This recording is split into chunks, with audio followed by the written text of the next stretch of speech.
Welcome to the Board of Registered Nursing Board meeting. It is March 16th, 2023, and we will take roll call to establish a quorum. My name is Dolores Trujillo. I am a registered nurse appointed by Governor Newsom to represent the role of the bedside nurse provider, and I am also the current president of the Board of Nursing. Vice President Mary Fagan.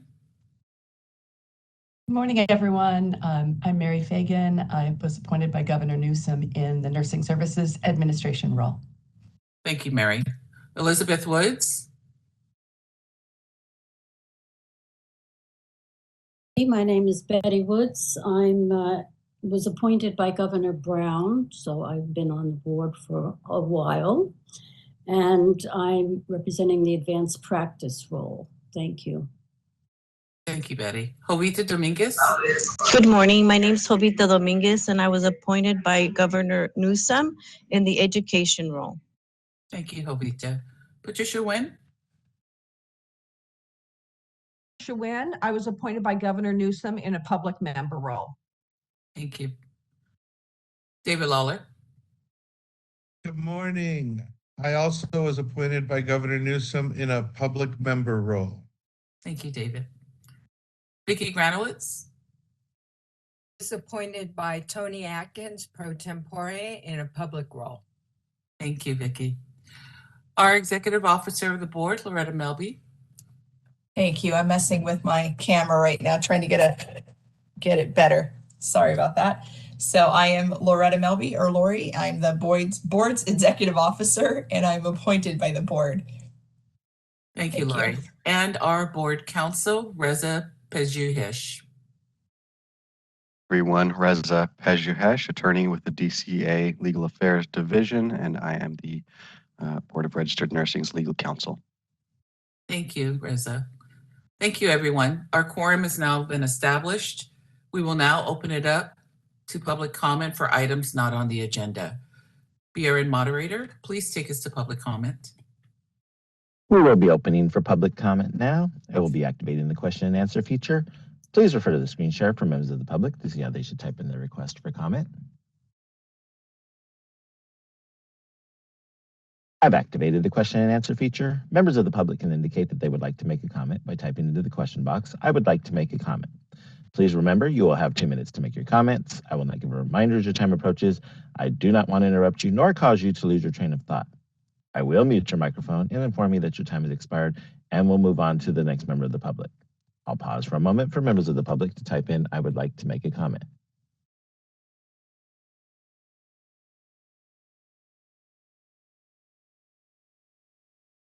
Amy Lambonia would like to make a comment. 1 second, please.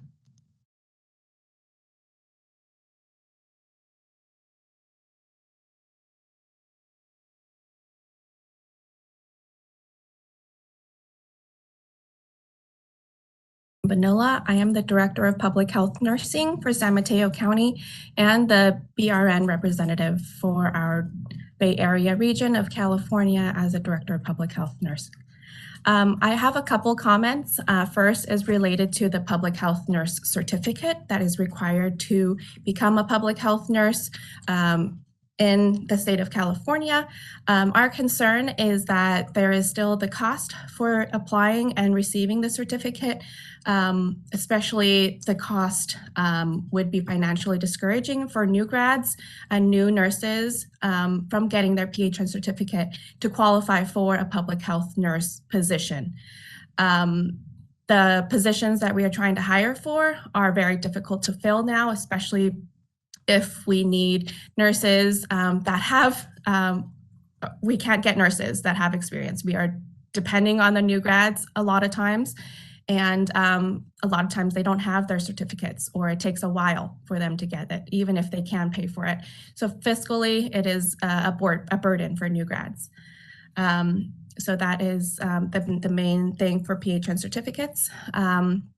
Also, the other comment is the region was inquiring about the fake diplomas, and that happened in another state. We wanted to know, is the BRN doing anything to prevent something like that in the state of California? Thank you.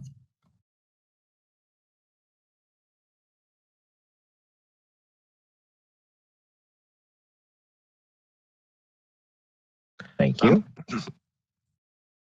This is Reza. I'll jump in briefly. I can't speak much to the fee on the PHN. Of course, that's not even on our agenda, but if that's something the board wanted to discuss in the future, they could add it to a future agenda.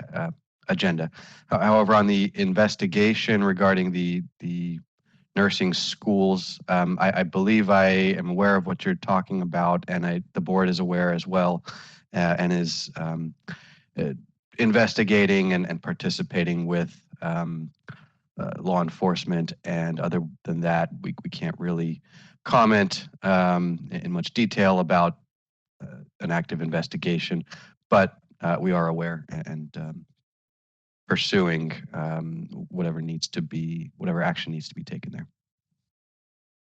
Thank you for the comment. Thank you. Board President Trujillo, there are no other public requests for comment. Would you like me to close this window? Yes, thank you. At this time, I'm going to reorder the agenda. I will take item 7.0, discussion and possible action, appointment by board president of committee members, and approval by the board. At this point, the vacancy that has been Susan Naranjo is no longer on our board committee, and so I will be appointing myself, Dolores Trujillo, to fill the vacancy on the Education and Licensing Committee left by public member Susan Naranjo. Is there any questions or comments from the board? I would like to second that. It's Jovita. Thank you. I'll put it forth as a motion. Thank you very much for being willing to take on one more thing, Dolores. I appreciate your hard work. Thank you, Tricia. I agree. She took the words out of my mouth. Thank you, Dolores. Thank you, David. Thank you. Any other questions or comments? Okay, we have a first and a second. At this time, we go out to public comment. We will be opening for public comment now. I will be activating the question and answer feature. Please refer to the screen share for members of the public to see how they should type in their request for comment. I've activated the question and answer feature. Members of the public can indicate that they would like to make a comment by typing into the question box, "I would like to make a comment." Please remember, you will have 2 minutes to make your comments. I will not give a reminder as your time approaches. I do not want to interrupt you nor cause you to lose your train of thought. I will mute your microphone and inform you that your time has expired, and we'll move on to the next member of the public. I'll pause for a moment for members of the public to type in, "I would like to make a comment." Board moderator, I received an email from Samantha Gerard that said that she is on in the attendees list, and she had requested to make a public comment, I believe, on the previous agenda item. I'm not showing that, but can you look to see if she is present in the attendees and see if we can rectify that, please? She is here, and would you like me to unmute her? Yes, please.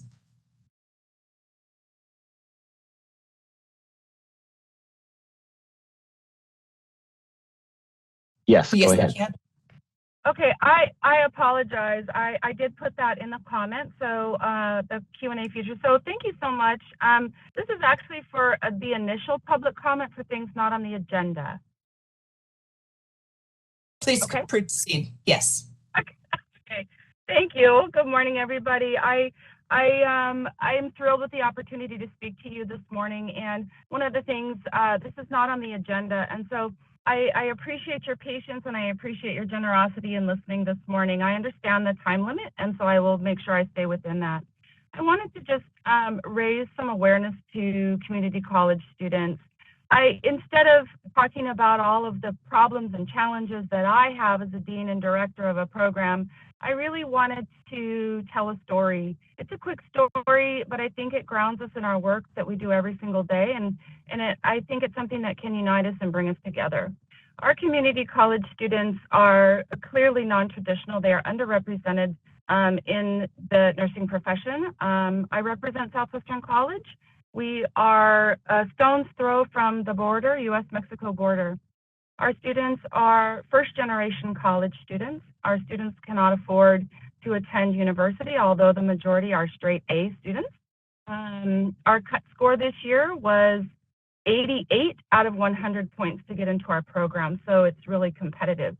This is a story of a student who is a first-gen student. She is a person of immigrant heritage and immigrant family. Her parents did not finish high school. Her mother did not, or barely finished elementary school. Nursing is life-changing for her. And one of the things that brings us to this work is access to this profession and what it can do and how it can elevate people out of intergenerational poverty. One of the challenges that this student talks about in her letter with her application is the idea that without this opportunity, her family would remain in poverty. It's something that we don't talk about all that often, although I know it is not new information to those of us on this call. But I think what it does is it brings home the idea that limiting access to community college for people who can't afford university, who cannot afford an $80,000 private school associate degree in nursing is really detrimental, not only to the profession, but to the communities we serve. If we seek to have a profession that represents the communities we serve, our students must be of the community, live in the community, stay in the community to nurse after they get their degrees. And this is something that Southwestern College is challenged with, and also others, other deans and directors for community colleges. So I just wanted to kind of set the tone and bring the story of our students to you, to the board that represents and make sure that the public is safe. I am very worried that although private colleges, this is not a knock against private colleges, but clearly saddling students with an $80,000 debt for an associate degree is something that is detrimental to them economically. They may have to move out of our community to be able to afford to live. So I'll end my comments there, but I wanted to tell the story of just one of our students. This is not an uncommon story. Most of our students fit this category. Please consider approving additional nursing programs as we fight for clinical placement and are currently being displaced by private nursing programs. Thank you so much. I appreciate your time, and I'd ask you to take this to heart. Thank you. Thank you, Samantha.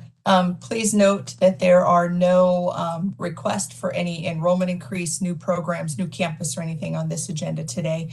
That will go to the committee agenda for education licensing committee next month, and then to the full board in April. We ask for public comment at each one of those. And if you are available during then, Samantha or anybody else, stakeholders that want to make comment, please attend those meetings as well. We encourage all participation. Thank you. Thank you so much. Have a great day, everybody. Thank you for your comment. Board President Trujillo, there are no other public requests for comment. Would you like me to close this window? Sure, thank you. And that was public comment for items not on the agenda. Board moderator, you are also stating that there were no public comments for item 7.0, that we have a motion to appoint Board President Dolores Trujillo to the Education Licensing Committee vacancy created by Susan Naranjo. Is that correct? Correct. Let me look one more time, but correct. Hold on here. Yes, correct. There are no other requests for comments. Thank you. Okay, we have a first and a second on the floor. We'll take it to a vote. Dolores Trujillo votes yes. Vice President Mary Fagan. Elizabeth Woods. Woods, yes. Jovita Dominguez. Jovita Dominguez, yes. Patricia Nguyen, David Lawler, David Lawler, yes. and Vicky Granowitz. Branowitz, yes. All right, motion carries. Thank you very much.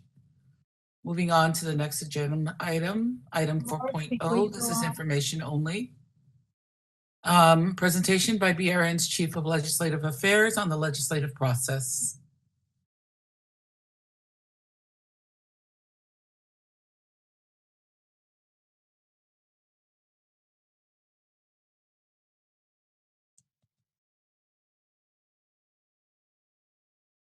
Lori, do we have Shannon?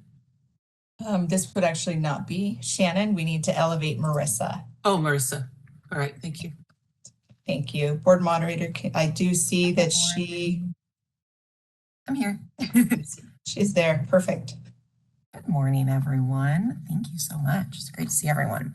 So as the chair mentioned, before we jump into all of the bills that we'll be discussing today, since there is kind of a wide range of backgrounds on the board, we thought it may be helpful to do kind of a quick refresher on California's legislative process. For those of you who are familiar with it, you know the legislative process can take on many, many different twists and turns. So this is by no means an exhaustive presentation, but rather just kind of touches upon some of the key steps that most bills will go through on their way to becoming law here in California. Next slide. So we'll start off with just kind of the basic 3 branches of government. I know this is a refresher for all of you. So California's government is composed of 3 branches: legislative, executive, and the judicial branch. The legislative branch is charged with making California's laws, and it is a bicameral system, meaning that it has 2 houses, the Assembly and the Senate. There are 120 legislators in total, 80 in the Assembly and 40 in the Senate. And within these 2 houses live a wide variety of policy committees, fiscal committees, select committees, subcommittees, and of course the floor. And so each of these venues is responsible for debating and vetting each piece of legislation that is introduced in the state. And next we have the executive branch, which you'll see is where the BRN actually sits. The executive branch is charged with implementing and administering the laws that are passed by the legislature and then signed by the governor. And it consists of many, many state agencies, boards such as ourselves, commissions, and departments. And then lastly, we have the judicial branch. And the judicial branch is charged with interpreting the laws to ensure they are administered correctly. And the judicial branch includes the California Supreme Court, the appellate courts, and the superior courts. Next slide. Alrighty. So step 1 is the idea. All bills start with an idea. Next slide, please. So while it may sound a little cheesy, it is true. Every bill starts out somewhere by someone having an idea. And those ideas really can come from anywhere. This includes, but is in no way, shape, or form limited to, members of the public, legislative advocates, nonprofit organizations, Fortune 500 companies, state agencies, legislative staff, and of course, the legislative members themselves. So while anyone and everyone can have the idea for a bill, only the Assembly members and senators can take those ideas and actually turn them into introduced bills. Next slide. So step 2 is bill introduction. Next slide. So the bill introduction process occurs every year in January and February. The deadline to introduce bills usually falls somewhere in the middle of February. And there's usually kind of a mad rush that last week or 2 where you see a large volume of bills being introduced. Bills that are introduced in the Assembly are assigned the prefix AB for Assembly Bill, and bills introduced in the Senate are assigned the prefix SB for Senate Bill. So each bill is assigned a number when it's introduced, and the numbering continues over the course of the 2-year legislative session. And then at the end of each 2-year legislative session, the numbering process starts all over again. So with AB1 and SB1 at the beginning of every 2-year session. So after a bill has been introduced and handed over to the clerk at the member's house, the bill is read for the first time. And a reading of the bill is essentially just a presentation of the bill before the House, where the bill's number, author, and title is read aloud. And so the California Constitution actually requires that a bill has to be read 3 times before it can be brought up for debate or voted upon in either house. Next slide. And step 3 is the policy committees. Perfect. You're on my wavelength, Mark. Thank you. First, the Rules Committee will meet in each house and refer each bill to a policy committee that is based on the subject matter of that bill. So the policy committee in the House of Origin, where that bill was introduced, is where the bill is first going to be discussed by members of the legislature and, of course, the general public. However, the bills cannot be heard immediately after introduction. The rules of the legislature state that a bill cannot be discussed by a policy committee until at least 30 days after the bill is introduced. So given that the bill introduction deadline is typically in the middle of February, that's when a lot of bills kind of were first introduced. Right now, we're in the middle of March. This is where we're really starting to see the policy committee action get up and running. So during the policy committee hearing, the author will present the bill to the committee members, and then testimony and public comment is heard in support of or opposition to the bill. So in this instance, if the board members, you all vote to formally support or oppose a bill, this is where board staff can go testify or make a public comment indicating the board's position. Board staff can also choose to submit a formal letter of support or opposition to the committee that is either instead of or in addition to testifying in person. So there's a wide variety of policy committees in each house, and they each specialize in a different topic area. Some examples are education, health, labor, transportation, etc. The bills that directly impact the Board of Registered Nursing will always go through the Assembly Business and Professions Committee and the Senate Business and Professions Committee. And these committees also oversee all the sunrise and sunset processes of ourselves and the other various boards and bureaus under the Department of Consumer Affairs. So the policy committee, after the member presents the bill and testimony is heard, then votes to either pass the bill as amended, meaning there's going to be some changes to the language, or hold the bill in committee, which essentially kills the bill for the time being. Next slide. Step 4 is the fiscal committee. Right, so if a bill has a cost associated with it, not all bills do, but a vast majority of them will, then it's going to be referred to a fiscal committee, which is also known as the Appropriations Committee. Both appropriations committees in either house have what's called a suspense file, and that was created as a way to kind of consider the fiscal impact of all the different bills that are coming through as a whole, rather than voting on the bills in kind of a piecemeal fashion at each individual hearing, like they typically do in a policy committee. So if the cost of a bill is above a specified threshold, it is placed on the suspense file. And it sits there until there's a vote-only suspense hearing that is held prior to the deadline for all the fiscal committees to hear and report bills to the floor. So those suspense thresholds, as you see, are a little bit different in the Senate and the Assembly. In the Senate, it's a bill that has a price tag of over $50,000 of general fund or over $150,000 of special funds. And in the Assembly, it's any bill that has a price tag of over $150,000 of any type of funds. So after the Appropriations Committee, or after this vote, the bill will either move on to the floor of their respective house for further consideration, or again, they could be held in committee, which is where they die, for lack of a better term. Appropriations Committee is usually the most common place we'll see bills held in committee. Obviously, that's where you're talking about money. Money is a finite resource, so they have to be a little bit more discerning in what gets through. Next slide. Step 5 is the floor. Next slide. So next, the bill moves to the floor of its House of Origin. So Assembly bills, Assembly floor, Senate bills, Senate floor. Bills that are passed by committee are then read a second time on the floor in the House of Origin and then assigned to a third reading. So as I mentioned in the beginning, a bill has to be read 3 times before it can be brought up for debate and vote on the floor. So once a bill is read for the third time, that is where it's actually kind of explained by the author, discussed by the full membership, and voted on by a roll call vote. So most bills can pass off the floor with a majority vote. However, there are some bills that require a 2/3 vote. Examples of those are bills with an urgency clause, meaning that it would take effect immediately upon signing, or bills related to any type of tax measures. So if a bill gets voted off the floor in its House of Origin, it then moves to the second house where the entire process I just went over starts all over again. So this means your Assembly bills are going to move over to the Senate and start the process, and your Senate bills are going to move to the Assembly and start the process. And then the bill has to, again, make its way through the Rules Committee, the Policy Committee, the Fiscal Committee, if applicable, and then off the floor. Next slide. And then the final destination that all bills are seeking is the governor's desk. Slide. So if a bill is able to make it all the way through both houses, it then goes to an engrossing and enrolling process before it's actually presented to the governor. And what engrossing and enrolling is essentially just kind of the process of finalizing and cleaning up the bill. And it's usually performed by administrative staff in each house. And then once a bill comes to the governor's desk, there are three choices. The governor can sign the bill into law, making it a statute. The governor can veto the bill, rejecting it altogether. Or the governor can take no action and allow for what's called a pocket signature.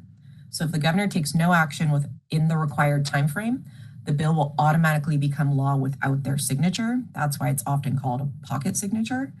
And so the opposite of this actually occurs at the federal level. You may have heard, if the president does not act on a bill in the required timeline at the federal level, the bill is automatically vetoed rather than signed, which is why they use the term a pocket veto. So generally, once a bill is presented by the governor, he or she has 12 days to sign it or to take some type of action on it. However, there are instances where the governor will have up to 30 days to take action on a bill, and that is probably more common. That applies when it is the first year of a 2-year session, and if the governor receives the bill with less than 12 days before the legislature adjourns, or if it's the second year of a 2-year session and the governor receives the bill on or after August 20th. So kind of generally, if a governor receives the bill kind of in the middle of session, it's something that just moved through really fast, then there's going to be 12 days. But all the bills that kind of went all the way to the end of session, which the majority do, then there's going to be 30 days for the governor to take action on those. So once signed by the governor, most bills will go into effect January 1 of the following year. That's the default, except for urgency measures, which I mentioned earlier. The vote threshold is a little bit higher. Those take effect immediately upon signing. Next slide. And that is essentially kind of a very quick, dirty, simple overview of the legislative process. I'm happy to answer any questions anyone has. Any members of the board have any questions or comments? I thought it was a great presentation. Thank you. Thank you, Marissa. If this is Reza, if nobody else had any questions, I was going to jump in. As you all know, the most kind of typical way that the board engages with that process is taking positions on bills that are kind of relevant to us and perhaps sending a letter to the author identifying our position and either the reasons or amendments that we would like to see, et cetera.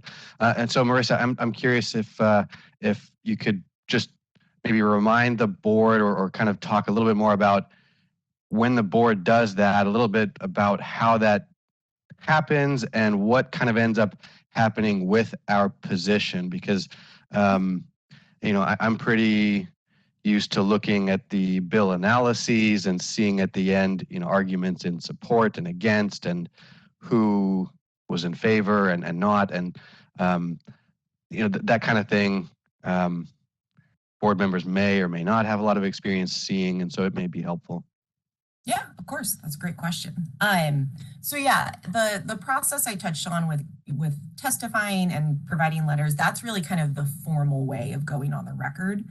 If we submit a letter of support or opposition and it's submitted before the committee does their analysis, so every committee will have their own analysis.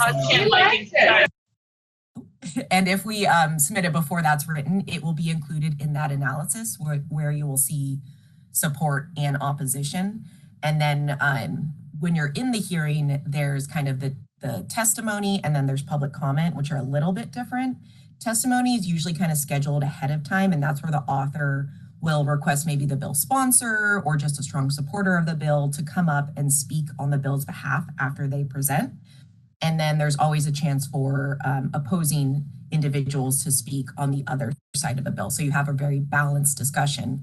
And then all bills are opened up for public comment, which is if you didn't do like a formal testimony where you're sitting there up speaking to the members, you can kind of come up quickly to the mic, similar to how we have public comment, provide your name, your organization, and your position. So that's really the formal process. There's also kind of like the informal dialogue that happens where a lot of the concerns can be ironed out. So in this instance, let's say there's a bill that we support, but we want amendments. I would probably both provide a letter, potentially do public comment or testify, whichever is appropriate. But then I would also reach out to the author's office, most likely, and say, hey, the board met, here's their letter. However, there are some amendments they were seeking, and see if the author's office is willing to kind of meet and talk through some of the concerns or questions or comments that were there. And that's where a lot of the really good dialogue around language change happens. Sometimes, the author's office will be amenable to our suggestions, sometimes not. But it's always a good step to kind of go further beyond just the formal letter to really reach out and have that conversation so we can explain what our position is and why exactly it is that way. That help? Kind of add a little bit more to kind of background and process here as well. So when Marissa gets watches all the bills and they all come in and we do a search and we keep all of kind of our emails kind of looking for alerts and everything that says, hey, this bill was introduced, this affects the Nurse Practice Act. When a bill is introduced that affects our Nurse Practice Act, we consider them direct impact bills. And those are the ones that we will be discussing later in the meeting today, are all a listing of all of the direct impact bills. What Marissa does at that point is goes into a deep dive. She reaches out to the author's office. She pulls any kind of analysis. She starts to do research on the topic. She meets with various stakeholders because she wants to present the most thorough amount of information to you guys as board members. We also have alerts for other keywords that may not be directly related to our Nurse Practice Act, but are related to the practice of nursing. And those bills can affect the health and safety laws. They can affect Title 22 under CDPH. They can affect the Commission on Teaching Credentialing because our nurses also work there. And so you'll see other things that come through with that may not be considered direct impact bills, but they are of importance for our board to know. And our board may decide that they want to take a motion on those indirect bills. What she also comes across are called spot holders or spot bills. And those are bills that are introduced that have really no language that really tells us what they want to do with this bill. It changes a term or it corrects a misspelling. And those just kind of hang out, and we watch those very closely to see if they turn. And if they do turn, what do they turn into? And so that's why you'll see that bills that we hadn't talked about before, all of a sudden we're talking about them because now they are direct impact. Or you'll come in where she'll do a presentation at a later board meeting that says, hey, I know we took a vote on this. We had a vote of support because it affected us and we liked the bill, but now it no longer affects us. There was an example of a bill last year on that it was a bill that was related to nurse practitioners, and then it became a pharmacy bill. So when it was related to nurse practitioners, we had a position on it. And when it became a pharmacy bill, we really didn't need to have that position on it because it no longer affected us. And so those are some of the things that you guys will see as we go through the legislative session. Now, the one thing that when we bring this to the board, typically, and this board meeting is not typical, typically we bring it to the Leg Committee first. The Leg Committee, those are the members of the board that really get in and do a lot of that research. This is a passion of them. They're very involved with it. And they will make recommendations on what they think the board should do. And so the Leg Committee will vote to support or to oppose or to watch. And the support and oppose positions can also have with amendments. So support with amendments or oppose unless amendments are created. And then usually within the discussion of the board members as to why they want those positions, our staff take that information and that's what goes into those letters after the fact. And so those are some of the things. Now, a committee vote is not an official vote because that committee vote is a vote that has a recommendation to the board. And that's why we didn't wait for committee. Committee is next month, and then we wouldn't be able to go to board until the month following. And so that is why we have this special extra board meeting, or a bonus board meeting is what our assistant executive officer is calling it. And with this bonus board meeting, it allows for our board to take positions on all of the bills that have been introduced to date that are direct impact, and have any discussion around the indirect impact bills that they feel is necessary. So we have to have a full board vote in order to release our position. If it is a simple support, usually those are kind of basic 2-paragraph, this is what our board is and we support it, and we submit that, and it's very simple process. If it's support with amendments, we do go into what the board has discussed about the amendments, why it's there, and we do reach out to have meetings with the authors or the staff of the author, and like Marissa said, and we then work behind the scenes. And me as an advocate, or the person that is put in as the executive officer to kind of share that role with the board, Marissa and I go together and we start those conversations. Occasionally, the board president is involved, and she will be on those meetings with us too. And then she is also, our board president is also the chair of that LEDGE committee, which makes that very helpful as well, because she is fully informed of everything when we go into those meetings. If it is an oppose, it's kind of the same process. They take the conversation around, and we really try to let the author know why we're opposing it. The key is to not catch anybody off guard. You know, you really want to have those conversations. You want to build those relationships. You want to make sure that everything that's going on is not something that is shocking. And that's the same with us. We request to not be caught off guard as well. So if an organization is seeking to update our Nurse Practice Act, just like the author wants us to have a conversation with them that says, hey, we're in support or we're not in support, and these are our reasons why, these are what we would like as amendments. We ask that the people, the organizations that want those bills that affect our Nurse Practice Act and the practice of nursing, that they have a conversation with us as board representatives, and that we are not caught off guard as well, so that we can become prepared and have those really in-depth conversations to do what's best. And that, with the board's perspective, that is always going to be public protection. That may not always align with what some of the stakeholders want. And so through a lot of education, a lot of back and forth conversation, and some data, we can sometimes come to an agreement and have those amendments done. So hopefully that kind of clarifies the process of what the board does, the preparation to bring it to the board, and then what board staff does afterwards, so that you know that your voice is really what is presented forward, and that we are doing the work for you guys as well, even after your vote is taken and registered here. Thank you, Lori. Any other questions or comments from the board? Seeing that there's no further questions or comments from the board, BRN moderator, can we take this out to public comment? Public comment now. I will be activating the question and answer feature. Please refer to the screen share for members of the public to see how they should type in their request for comment. I've activated the question and answer feature. Members of the public can indicate that they would like to make a comment by typing into the question box, I would like to make a comment. Please remember, you will have 2 minutes to make your comments. I will not give a reminder as your time approaches. I do not want to interrupt you nor cause you to lose your train of thought. I will mute your microphone and inform you that your time has expired, and we'll move on to the next member of the public. I'll pause for a moment for members of the public to type in, I would like to make a comment.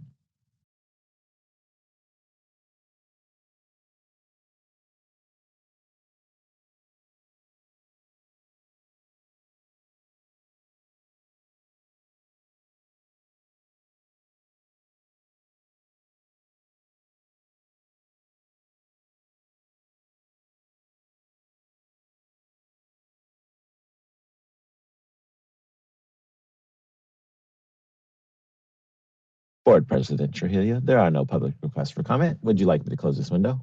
Yes, thank you.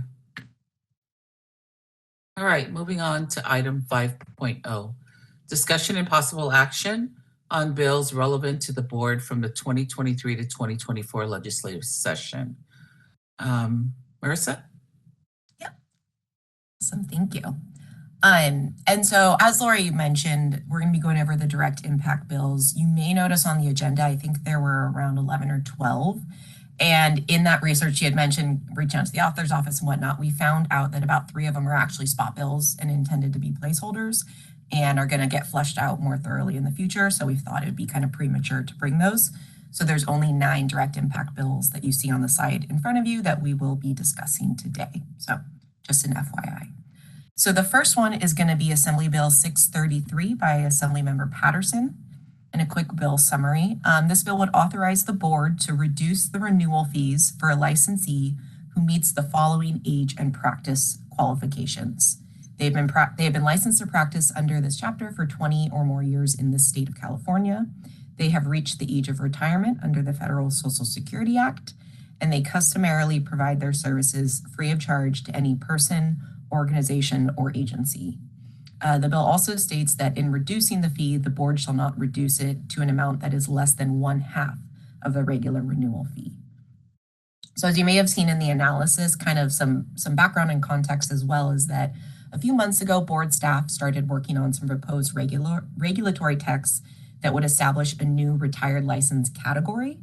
And it seemed to kind of have a similar overlap with this bill. So I reached out to the author's office and they confirmed that the intent of this bill is the exact same intent as that retired license category regulation that we had started working on.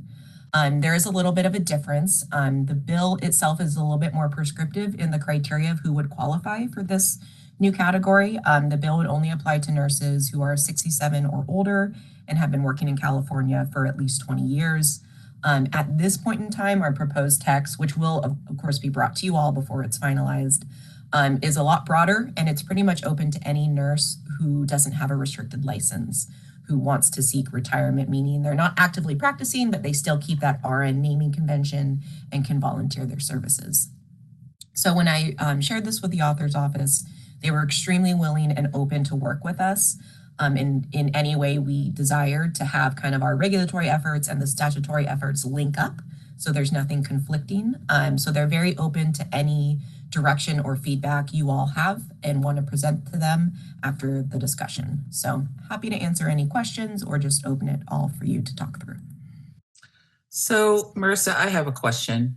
Yes. On the analysis, there's a sentence, has been licensed to practice under this chapter for 20 years or more in this state.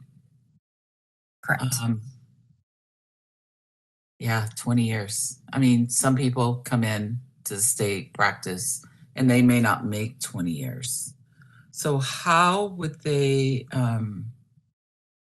is this an actual question on the application? So I could talk a little bit about the technical issue. Thanks, with Lori.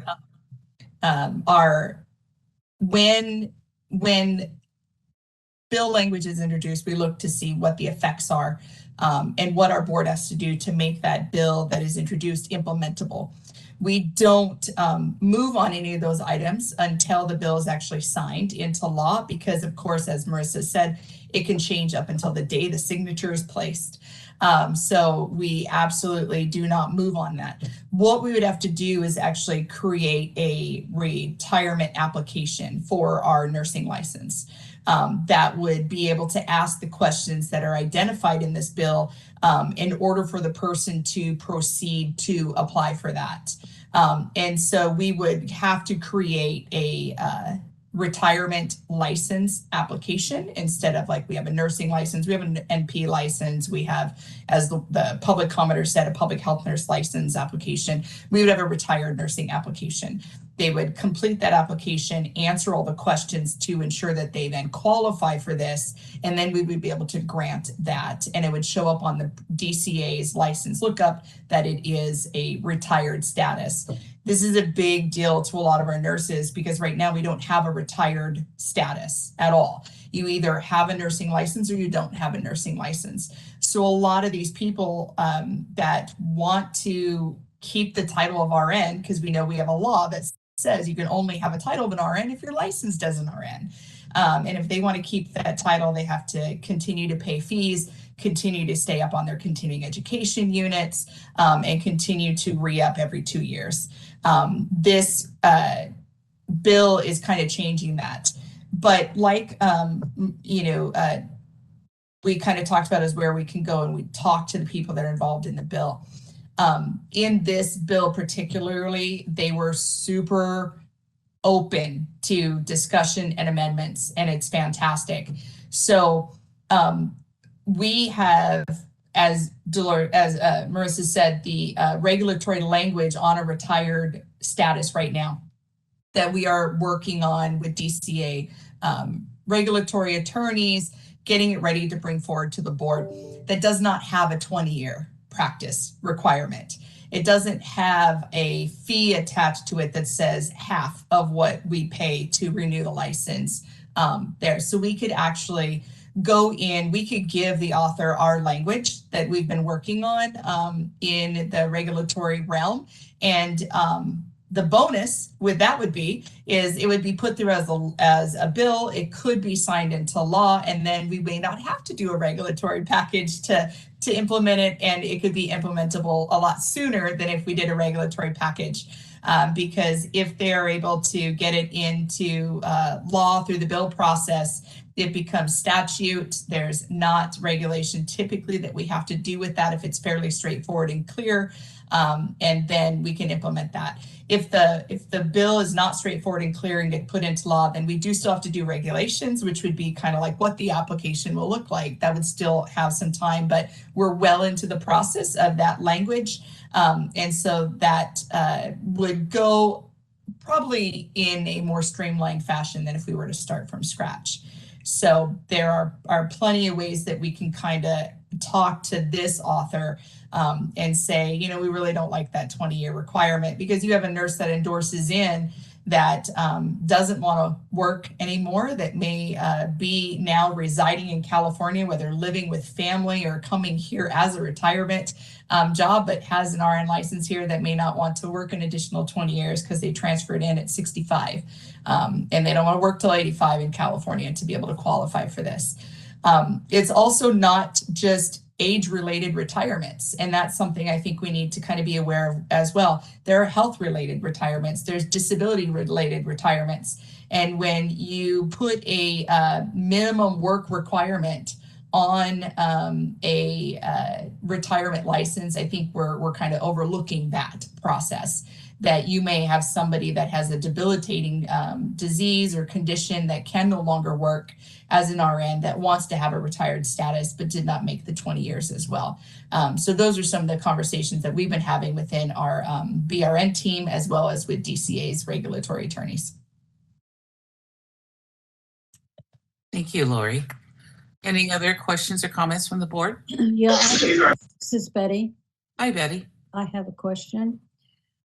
For instance, those of us who are on the BRN board, we get a stipend. So is that considered pay? Would that be considered pay? We have to claim it as income. Yours is a volunteer position, and it does say that you're doing volunteer work. And so your pay is related to your volunteers. So I don't know that that would disqualify you. However, your position, Betty, would disqualify you because you do have to be licensed as an RN in order to serve on our board as an RN. So I don't know that you can actually retire your license and do that, because you do have to be active in practice, which is why you get chosen to serve on our board. Well, but you're almost done, Betty. You're almost done. Yeah, I was done a year ago. Still okay. There was another question I had. Now I forgot what it was. I'm getting forgetful. Let's see. What the heck was it? I'll come back to it if I remember it. Okay. If you don't mind, maybe I'd ask a question while Betty's thinking about hers. I love this idea. I'm really happy about it, and I'm totally in support of it. The devil's in the details. But my question is just about the volunteer work. I mean, how awesome to get retired nurses, keep them licensed, reduce their financial requirements and allow them to do volunteer work. But then what if they have an opportunity to maybe work a vaccine clinic or something like that? I would still hate for them to be disqualified. So I think that volunteer aspect is going to be a little tricky because I don't want to preclude them from ever doing anything that, they might get paid for. But I'm totally in support. I'm really happy about this. That was the next part of my the great thing with that, Tricia and Betty, is Marissa can actually probably share some of the language that we've been kind of tossing around on the regulation package, where we allow for nursing services and that can continue. And then as part of our regulatory package, there was also some information in there on if you wanted to come out of retirement. So did you want to kind of share what some of those amendments might look like, Marissa? Yeah, I actually should have brought that up. And like Lori said, the volunteer language isn't actually used in the proposed text we were working on. We had that idea in mind when the language around nursing services was drafted. And then just as Lori said, we know there's instances where someone may want to go into retirement, life circumstances change, desires change, they may want to come out. So there is that opportunity in the proposed text to come out. We would currently in the proposed text limit how many times you can kind of jump back and forth. But do provide that opportunity. So let me pull up real.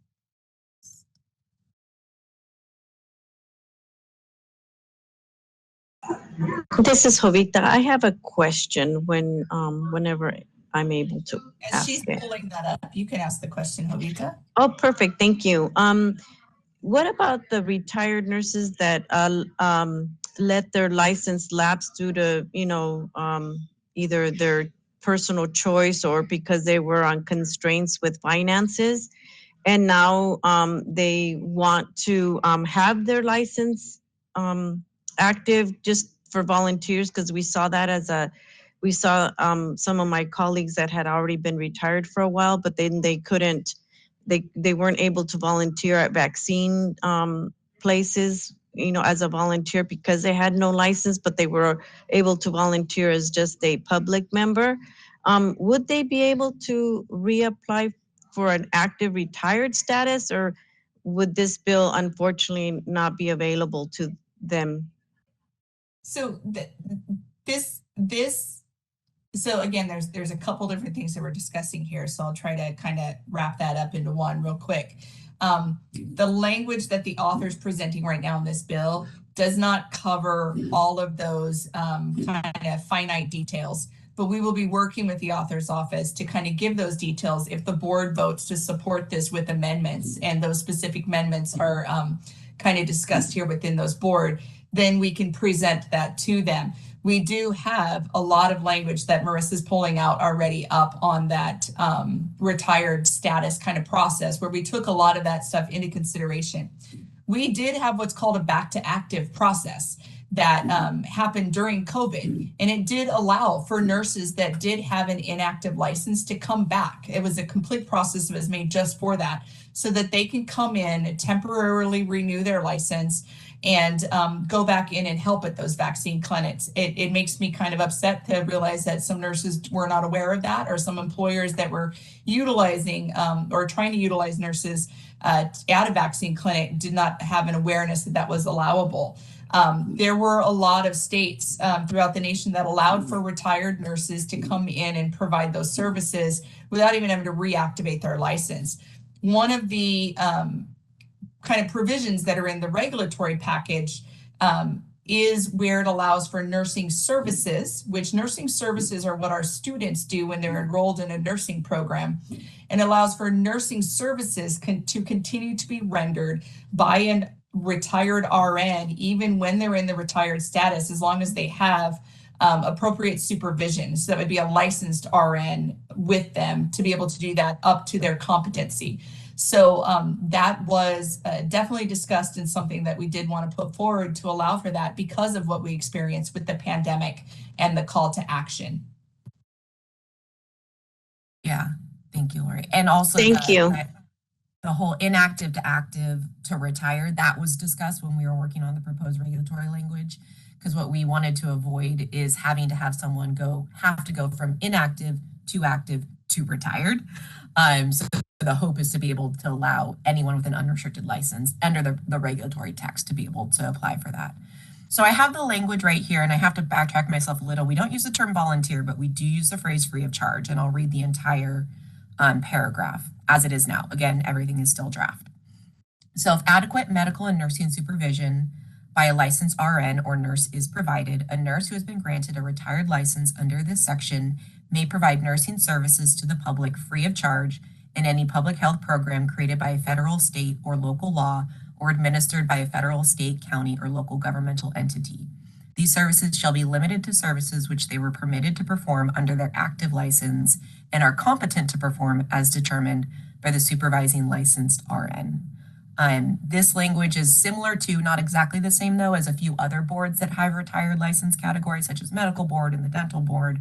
So we try to kind of align ourselves as much as possible where we're allowing for people to still provide services in those types of situations, but making sure there's kind of the check in place with supervision and competency.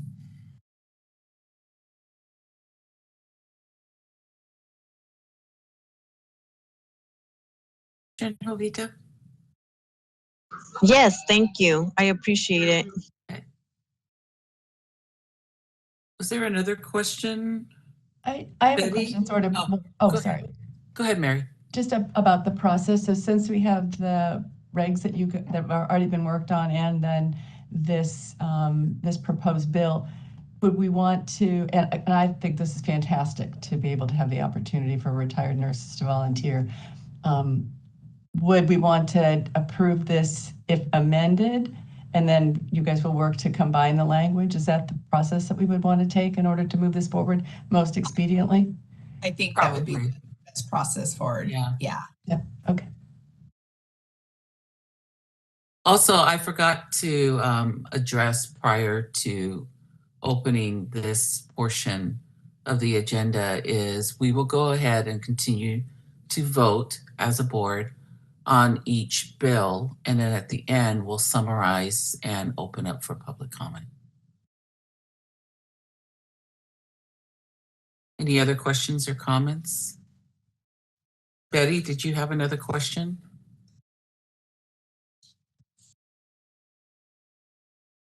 It was answered, thank you. Okay, great. All right.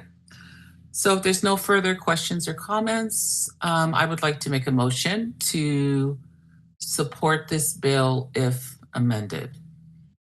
Do I have a second? I'll second it, Betty. Thank you, Betty. Okay.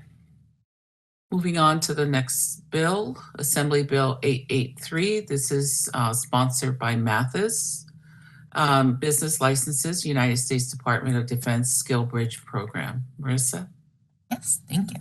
But quick, can we give a reminder of how we're going to be proceeding as far as handling the motions in the public?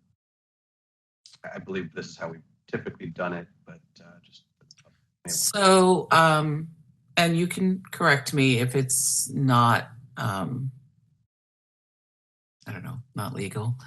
But I thought we would put a motion and a second on the floor and then recap our motions recap our votes and then take a vote and then open it up for public comment, or vice versa. Open it up for public comment and then take the vote, either way.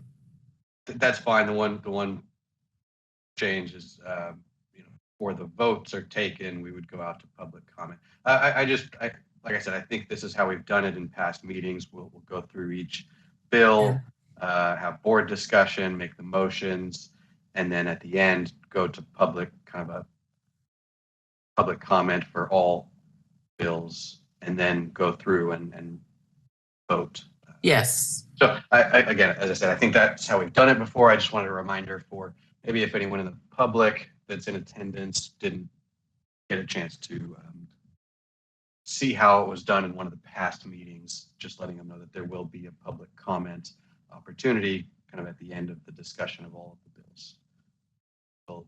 Yes. Before any vote or action is taken. And we'll recap also what the motions were. Okay, sorry Sorry, Marissa. No worries. Thank you. All right, sure.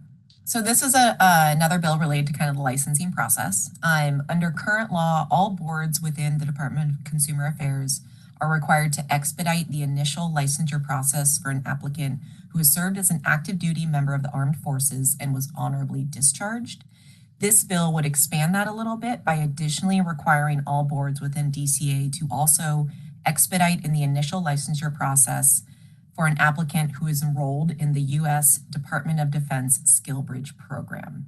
So what the SkillBridge program is it provides, it's kind of like an internship opportunity, and it provides service members a chance to work in civilian career areas prior to being discharged from active duty, with kind of the intent to help bridge that gap between end of service and beginning of their civilian careers.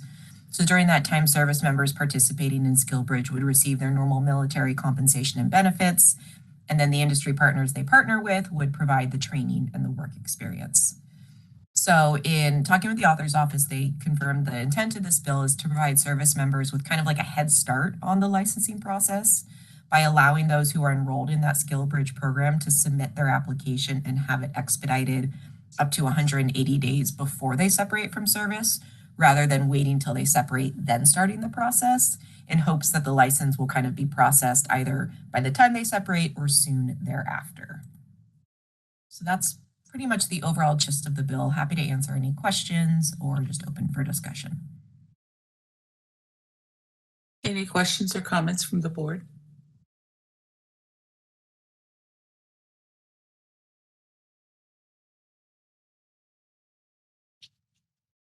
All right, seeing that there's no questions or comments from the board.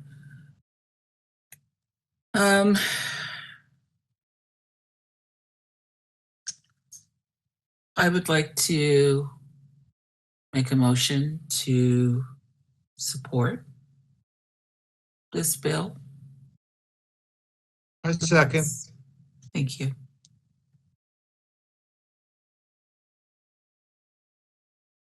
All right, moving on to the next bill. So the next bill is Assembly Bill 1028 by Assemblymember McKinnon. And just a little history, this bill was actually brought before the board last year when it was carried by a different author. It was carried by Assemblymember Buffy Wicks as 2790. So I'll give a little summary right now. This bill would remove the requirement that a health practitioner make a report to law enforcement when they suspect a patient has suffered physical injury caused by assaultive or abusive conduct. The bill would instead require a health practitioner who suspects that a patient has suffered physical injury that is caused by domestic violence to provide brief counseling, education, or other support, and a warm handoff or referral to local and national domestic violence or sexual violence advocacy services. The bill also specifies that a healthcare practitioner is not civilly or criminally liable for any report that is made in good faith and in compliance with the provisions of the bill. So according to the author's office, the intent of this bill is to ensure survivors can access healthcare services by creating a survivor-centered trauma-informed approach and limiting non-consensual and potentially dangerous referrals to law enforcement. So last year when the bill was brought before the board, after robust discussion, the board did vote to oppose it. The version of this bill that's introduced is the same version of the final bill that was ultimately held in committee last year. So it's kind of bringing it back up. This was discussed internally among board staff, and I just wanted to share some of the operational concerns and unintended consequences that were brought up if you want to consider them. Some expressed concerns with this leading to survivors maybe slipping through the cracks or being placed back in harm's way. One concern was what would happen if there weren't sufficient domestic violence or sexual violence advocacy services available in that area for the nurse to refer or provide that warm handoff to. Another concern was that removing the legal reporting requirement could remove some amount of accountability for the nurse. And lastly, a concern was raised about the lack of data or ongoing tracking of domestic occurrences when they aren't formally reported. In that discussion, there were also suggestions for maybe ways that the bill could be improved. So also sharing those again, just for your information and discussion purposes. One suggestion was potentially requiring that an incident report be completed and maintained internally by the facility for a set time frame where the survivors can request to then have it shared. So if they choose at a later date, they're able to then have that submitted. Another suggested change was to kind of combine the processes by having a report be made to law enforcement, but also requiring an advocate be there so that with any interactions, so that the patient's kind of desires and decisions are being respected and properly advocated for. Those were some of the things that internally and externally came up in discussions around this bill, but now I'm happy to answer questions and open it back up to you all. Any questions or comments from the board? I have two questions. Go ahead, David, and then Tricia. And they're interrelated, and forgive my ignorance, but I'm speaking as a public member. Can you tell me where it says provide brief counseling, education, and other support, and then there's a warm handoff to advocacy services? Are the staff we're talking about, the nurses here, trained in that counseling, education, and support in order to do that? And are those advocacy services immediately available on site? I'm just curious about those two things. Good questions. Yes. So I'll kind of clarify a bit on that. You know, area to area resources vary. So there's not a general across the board that, yes, they're always available. I could share my experience when I was a sexual assault nurse examiner. We did work for centers of community service, and we had an advocate available prior to starting any sexual assault exam on any of the victims that were brought to us for that examination. And they were pivotal. This was in conjunction with law enforcement, though, so it wasn't without law enforcement. But we did, when we would get the call from law enforcement that they were bringing it in, bringing the person in for evaluation, we would then call Centers for Community Service, and they would arrive at the same time as law enforcement, and we would all do this collaboratively together. So it can work in those situations. That is not the only situation that an RN is in contact with a person that has experienced some of these experiences. They can be in the ER, they can be at an OBGYN appointment. They can be, you know, coming in with their child that's getting stitches or a cast put on from a fall. And then they realize, you know, there's a lot of different laws out that talk about working with people that are victims of domestic violence who have been battered or threatened. They put little cards. It is a requirement on every single admission assessment in a hospital setting that we ask about abuse, that we do ask if there's anything that is there. So you will get that in every single hospital setting because of various laws that ask us to ask about that and provide services if we need to. But there is not a standard that there will be access and that all nurses have been trained, because a lot of times the nurses that have been trained in this is it varies on specialty. If you're in the ER, you might have more training on identification. If you're in labor and delivery, you might have more training on identification. If you're in psych mental health, you might have more training on the counseling aspect of that and identification. If you specialize in like sexual assault, we had training on identifying sex trafficking victims and getting them connected with resources. So the way that nursing scope of practice is set up is competency based. And not all nurses share the exact same competencies when you go into those specialized areas. All nurses, however, as part of their pre-licensure nursing program, are educated on abuse, neglect, any kind of domestic violence, intimate partner violence, etc. And they are educated on that. We are all taught a very baseline of that. And then you can branch from there and specialize out. Thank you for clearing that up. As a mandatory reporter, of course, in school, I'm only dealing with minors, but the protocol is very simple and very clear. Once we identify it, then the report goes to CPS. But with adults in the hospital, I imagine it's much different. So thank you for that, Lori. You're welcome. Thank you. Tricia? Dolores. So I'm very troubled by this bill. I think I mentioned last time we talked about this bill, I worked in the legislature in the mid-'80s. I was responsible for analyzing the bill that became the law that required this mandated reporters. The troubling thing for me is 40 years later, why the people who supported the mandatory training or reporting are now on the other side. So I guess I just don't have enough information today to realize like what went wrong, why are the people who really were out front requiring mandatory reporting are now saying that this is not working. So I've been thinking a lot about this week as I saw that this bill was coming back up, and I really feel like I don't know quite enough to make an intelligent decision today. And anything Marissa or Lori could tell me about, what has changed in that, I would appreciate. I remember the testimony during the last hearing we had on this bill, from last session where we opposed. I wasn't persuaded at that point, but I am open. I'm open-minded. This bill's coming back, and I'm still capable of being educated. So those are just my thoughts. Thank you. Definitely. And those are great points. And of course, can't speak to all because I wasn't here back and now, but I would anticipate a lot of it would be just lessons learned from implementing.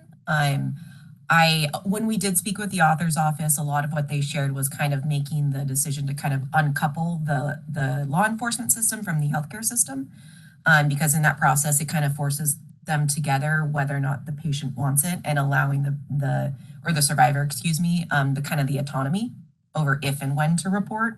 I think, it's just a deeply personal and individual circumstance that is hard to provide a one way or another situation.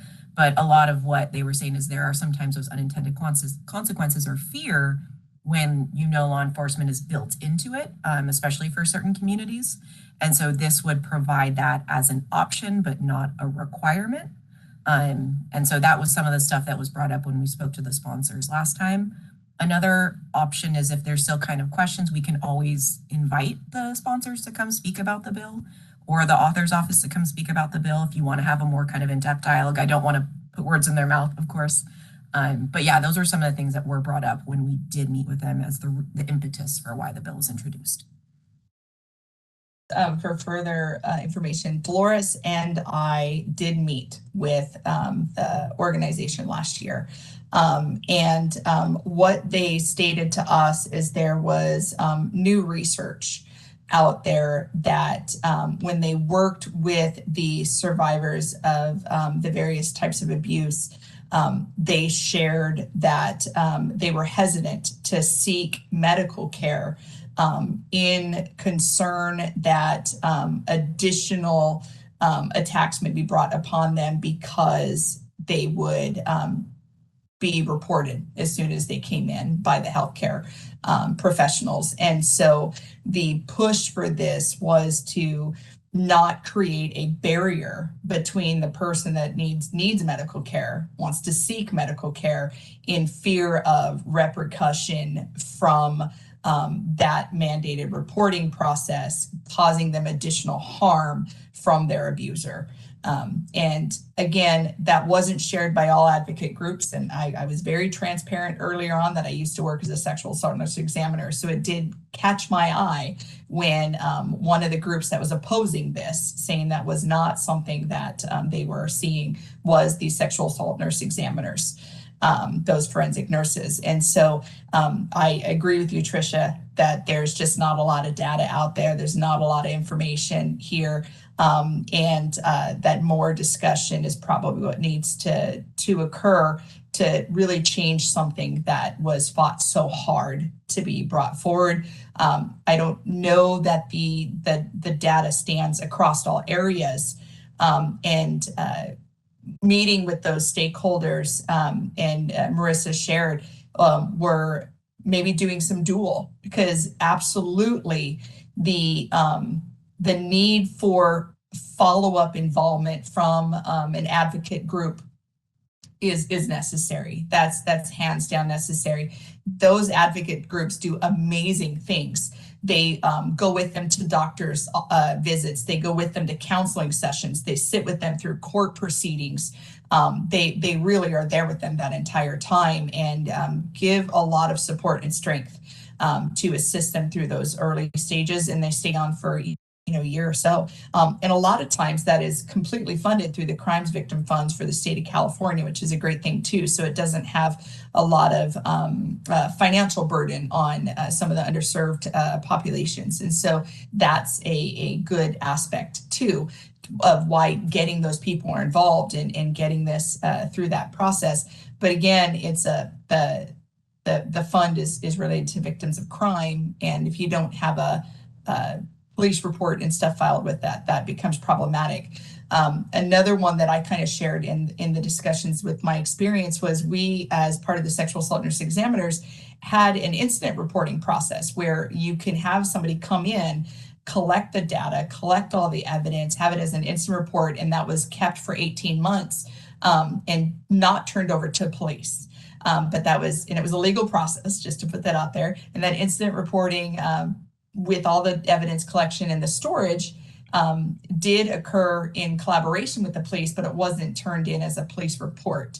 So the police then held that evidence for 18 months, which then allowed for that person to maybe change their mind and say, yes, I do want to report within that 18-month time period, and the evidence was there for them to proceed so that you didn't lose that critical evidence. Of course, that's something completely separate, but there are definite options that have gone prior to this that allowed for those collaborations and allowed for consideration on whether or not a reporting to the police where there was action taken, criminal charges brought forth immediately to allow for that kind of cooling off period and stuff. There are other options out there than just don't report. And so I think that's really what is important to share with the board. Thank you, Lori. To David's question and comment, I would be very concerned about what type of resources would be available. I realize that resources differ from facility to facility. I've seen it myself. But at the same time, these victims, I don't want them just handed a piece of paper with a list of, agencies or offices that they can call. I believe it needs to be something more tangible than that. I don't know how that looks. I do I'm more open than I was last year to incident reporting. I think that's great because my concern is that they will fall through the cracks. Even with the incident reporting, the paperwork that might be involved, but it would be a start. So any other questions or comments from the board before we make a motion? This is Betty. Yeah, I'm Betty. completely opposed to it for a number of reasons. In the first place, sexual assault and domestic violence, most of them don't get reported at all. People don't even report them. So we don't even know how much of it goes on. And I did sexual assault exams several years ago, and there's no way to have any kind of input into protecting the victim unless we have a formal report relying on somebody. Oh, well, you should check this out and check this out. All of those places are good, but unless you are made to do it, they don't do anything. Exactly. I'm completely opposed to the not reporting domestic violence or domestic assault. If anybody else got beaten up, whether it was your sister, your brother, your mother, your father, your kid, all of that would have to be reported. But to say that we shouldn't report this and women getting abused, I'm completely appalled about it. And just for clarification, this bill does still require mandated reporting for people with disabilities, pediatric patients, elderly. Your vulnerable population still are required to have a mandated reporting. This bill only requires a certain subgroup that is not a mandated reporting. Marissa, do you have that specific language? So in the bill, hold on, go back up. Is, let's see, the bill would instead require a health practitioner who suspects that a patient has suffered physical injury that is caused by domestic violence to provide brief counseling, education, or other support. So currently the law says that a health practitioner has to make a report to law enforcement when they suspect a patient has suffered physical injury caused by assaultive or abusive conduct. The law, as Lori was saying, there is a clause in there that verifies that it does not impact, and it's in the analysis that is longer than I remember. It should be noted, laws related to the duty to report child abuse and neglect or the duty to report suspected abuse of an elder or a dependent adult are separate from the law regarding a healthcare practitioner's duty to report injuries generally. So this bill does not touch on those other provisions that Lori had mentioned.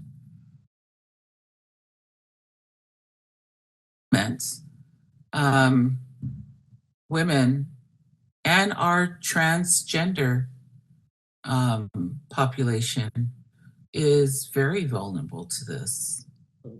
And I'm very concerned that they're going to fall through the cracks, especially in some states, our transgender population. But here in California,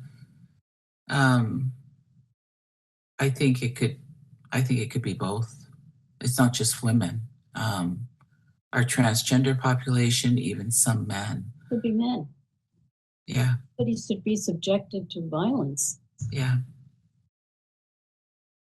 I feel very torn about this too, because my first gut reaction is absolutely we want to be mandatory reporters, but it seems like I'm thinking that there may be some new body of knowledge that now is coming forth that shows that even though it seems like it's the right thing to do, it may in some circumstances be having the opposite effect. So I would love to hear from more people about this, and maybe someone who strongly favors it and someone who strongly opposes, to really understand and also see if other states have eliminated any parts of mandatory reporting and what that impact has been, if we have that information. That information on the other states. Marissa, do you have that available right now as well, or do you want me to do a quick search and see if I can come across it? I think that was part of the bill analysis, is that not all states have mandated reporting. There are many, many states that don't have it. There are, not to say that we fall in alignment with what all of the other states do, but mandated reporting for this kind of abuse and different types of incidents here is not consistent from state to state. In fact, it's very inconsistent. And so I don't know if you have anything more on that, Marissa, or if you want me to do a quick look. Yeah, I think what I had pulled it, I don't know if I put all of it in the analysis, but what I had done when I was researching this is I went back to the committee analyses from last year's bill once I confirmed the language was the same, and there was a section on other states. And so I'm going to try and find that right now. But as Lori said, it very much varied state by state. And I'll see if I can pull. And that was one of the discussions that we had with the group when Dolores and I met last year, where they said that these changes have taken place in other states, and they've had some positive outcomes. Because it's that battle, right? Is we know that there's underreporting. We know that people don't report, but there's also evidence now that shows that people are not seeking care because of the fear of that reporting. And so it's really this catch-22 on what do you do? One of the other concerns is your new grads or your nurses that may have similar experiences, because we are all human, may be inclined to report more often or report less often if it was left up to individual kind of assessment. Versus having it mandated across the board based on some fear or some experiences that they have had or personal beliefs. And so that was also a concern that was brought up by some stakeholders. Oh, sorry. I was just going to agree with you and add to that the consequences, which I believe you wrote in your analysis, Marissa. The increased risk of violence afterwards to women of color, the fact that undocumented or migrant citizens will not come in for treatment because of fear of detention or deportation, I absolutely can see how the consequences could be severe and life-changing. So I remember the robust discussion. I know the advocacy groups, some of them supported this bill. I'm surprised the language that it hasn't changed at all. That's disappointing. But unlike last time, I am much more willing to to defer or understand the other side and support it if necessary. Well, the good news is we are early in the session. I think by the time this bill had come to us last time, it was very late in the session, so we are early. Changes can still be made potentially. I did find the information that Lori had mentioned, whereas most US states have enacted mandatory reporting laws, very few have those that are specific to domestic or sexual abuse. I think it says only 2 states have laws that specifically require mandated reporting of DV to law enforcement, and 5 states have exceptions for reporting injuries due to domestic violence. And then it kind of goes through a bunch of different states. I don't want to spend the next 20 minutes, but New Hampshire, Oklahoma, Pennsylvania, Colorado has all kind of different carve-out scenarios, instances. But that's the general gist, is they all have a type of mandated reporting, but not all of them have specific yes, you must or no, you must not around domestic violence incidents. It very much varies. So I'm thinking, oh, go ahead, David. I'm sorry. Sorry, this is Reza. Oh, okay. Just a general point about kind of our process of doing this. As we said earlier, we're kind of going through each bill, making a motion, and at the end turning to, doing a recap and then public comment. That's obviously to kind of move this along, given the number of bills and the number of public comment periods that would be required otherwise. But Mary was saying earlier, it'd be interesting to hear from some of the the folks who are actually kind of supporting this. I don't know whether we have any of those folks here in public comment, but in general, on any of these bills, you may have some folks in public comment who have some very potentially poignant information to share, and that may kind of guide your motion that you make. So if you choose, again, the current process is going to help kind of move this along, but if you choose at any point, you can choose to open it up to public comment on a specific one if it's one that you're wishing to explore more at that time. Thank you, Reza. Do we have the option, either Reza or Lori, if we can invite someone to speak to us about this bill at a later meeting? And we'll table this vote for now. We can agendize this. It's going to be on the committee meeting for next month for Ledge Council. And we can also, and if that's not where you want that presentation to have, we can invite them because they'll be on the meeting for the Ledge board section in the following month. So we can absolutely do that. You guys can choose to take a position of watch if that's something that you want to do currently here, or you can do no position. The board is not required to take a position on any of these bills if they do not wish to do so. So you can do a position of support, oppose, without amendments, etc. You can do a position of watch, but you can also choose not to take a position and to wait and take a position later. Those are all options out to our board members. So if we take the position of watch, we can further amend that after the presentation. So if we choose to see the presentation before taking a vote, either way, we can either amend it or vote at a later date, correct? That is correct. Okay.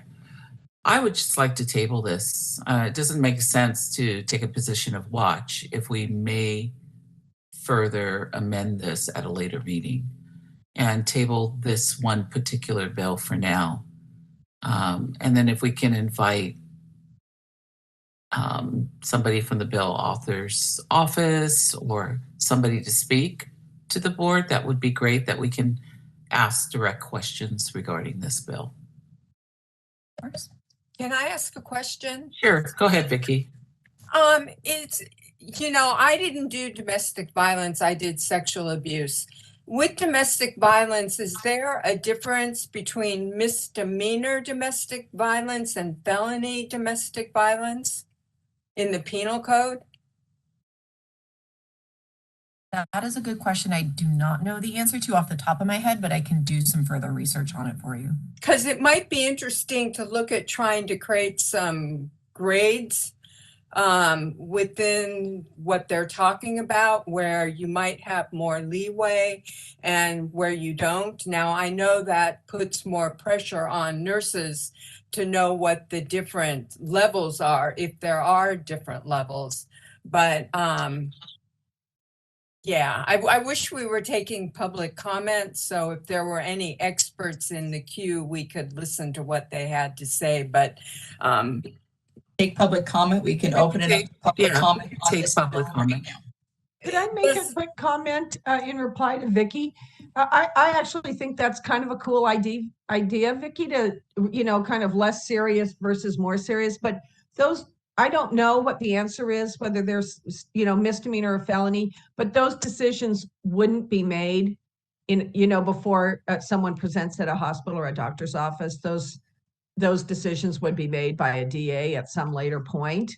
So, when the person arrives at either the doctor's office or the ER, it's very unclear how serious the offense was and how it will be charged.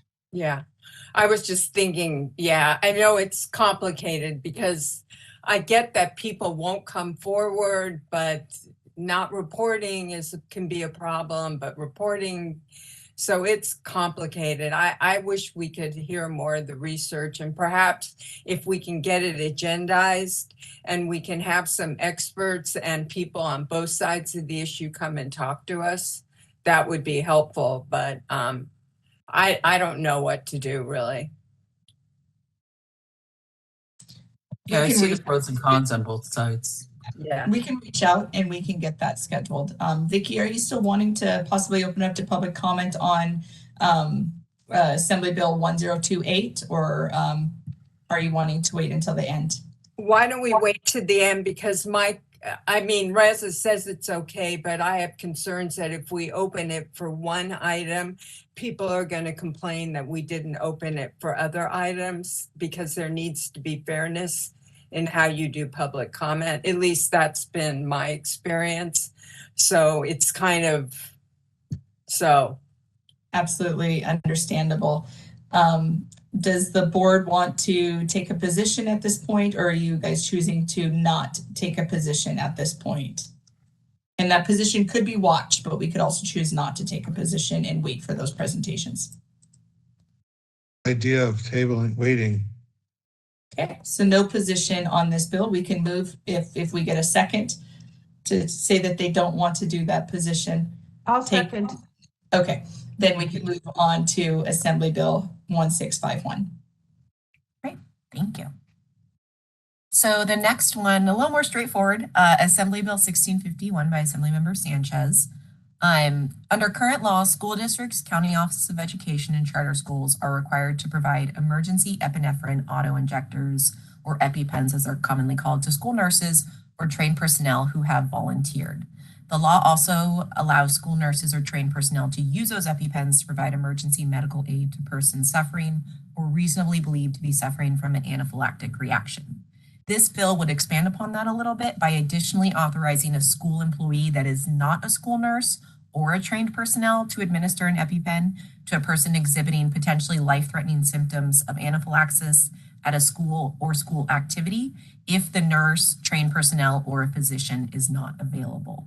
The bill would also require school districts, county offices of education, and charter schools to store EpiPens in an accessible location so that they're available upon the need for emergency use, and to also include that location in annual notices that go out so people are aware of where they are. And that's pretty much the gist of the bill. Happy to answer questions or open it for discussion. I have a question, Marissa. Yep. It says in the bill summary, the bill would require school districts, county offices of education, and charter schools to store emergency epinephrine auto-injectors in an accessible location upon need for emergency use, and include that location in specified annual notices. But here down below, the reason for the bill, it says that is already required for California schools. So Which is there portion? something different? The storing or the notification? The EPI, it says, according to the author, California requires, this is already required, school districts to provide emergency epinephrine auto-injectors to school nurses or trained personnel to ensure that schools have the tools they need to intervene in anaphylaxis. So what this would do is it would expand the list beyond, so there's school nurses, obviously trained RNs, and then there's trained personnel who are school employees who have kind of volunteered to fill this role in the case someone needs it, and they go through certain training.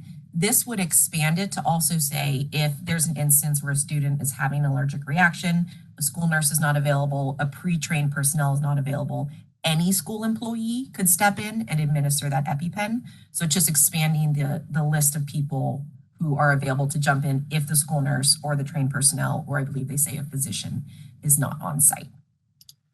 Well, then I would like to see all school personnel be trained to administer this. Any questions or comments from the board?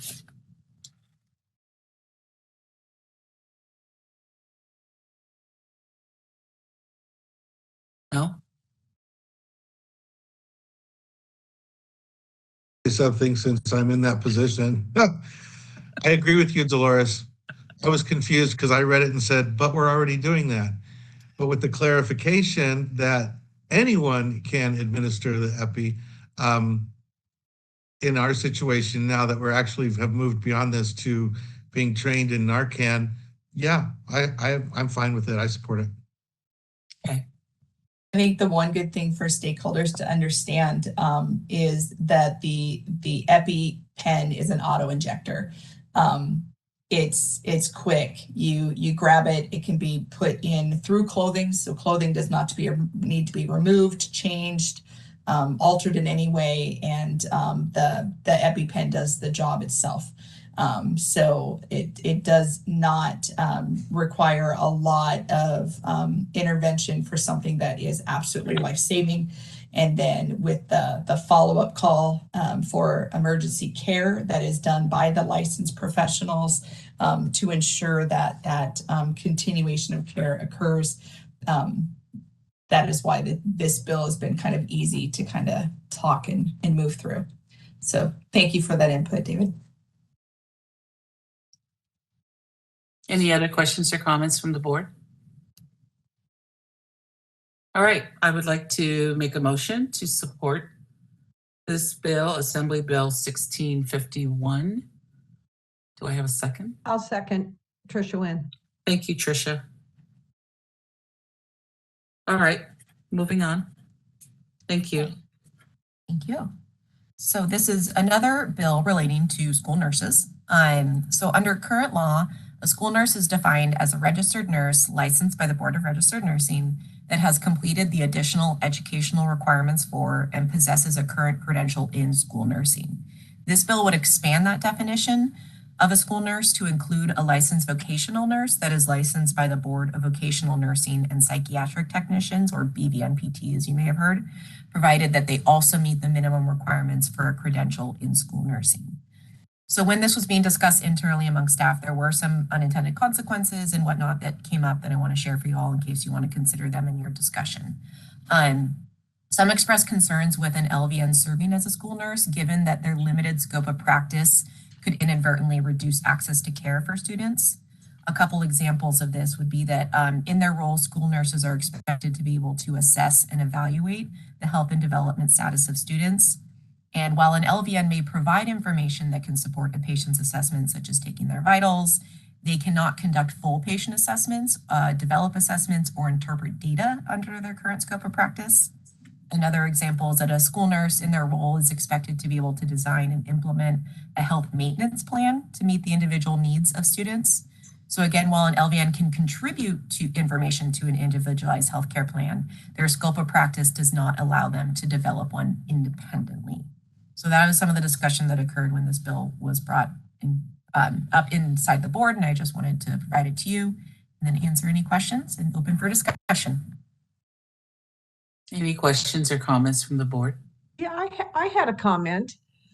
You know, I worried with this bill that some school districts who don't value, you know, a school nurse would just kind of take a shortcut, maybe bring on someone who is underqualified and then say, well, we have a school nurse. I mean, I know there is additional training, but to me, it just seemed problematic that you could allow school districts to bring someone in who really isn't qualified to be a school nurse. And I'd love to hear the comments of the nurses on this board about their, you know, reactions. You're absolutely correct about the additional training that is provided. So in order to be a school nurse, you have to have a bachelor's degree. Typically, that is a bachelor's degree in nursing. So our associate degree nursing students are nursing graduates are not able to act as a school nurse. A lot of that discussion is because of the autonomy that RN has, because they are the only RN, typically spread between 5 or more schools. And that seems to be the biggest issue right there, is the lack of nurses within our schools. So typically at a district level, you will have a physician, and then you will have a limited amount of RNs that are then kind of cycled through the school to provide care. When you have children that have special needs, whether they're medically fragile, whether they have behavioral emotional issues, et cetera, they go and have 504s, they have IEPs, they have various things that are put into place to allow them to attend school as your typical child and continue to receive services. Those are for some of the more extreme cases. Those happen and are placed at the district.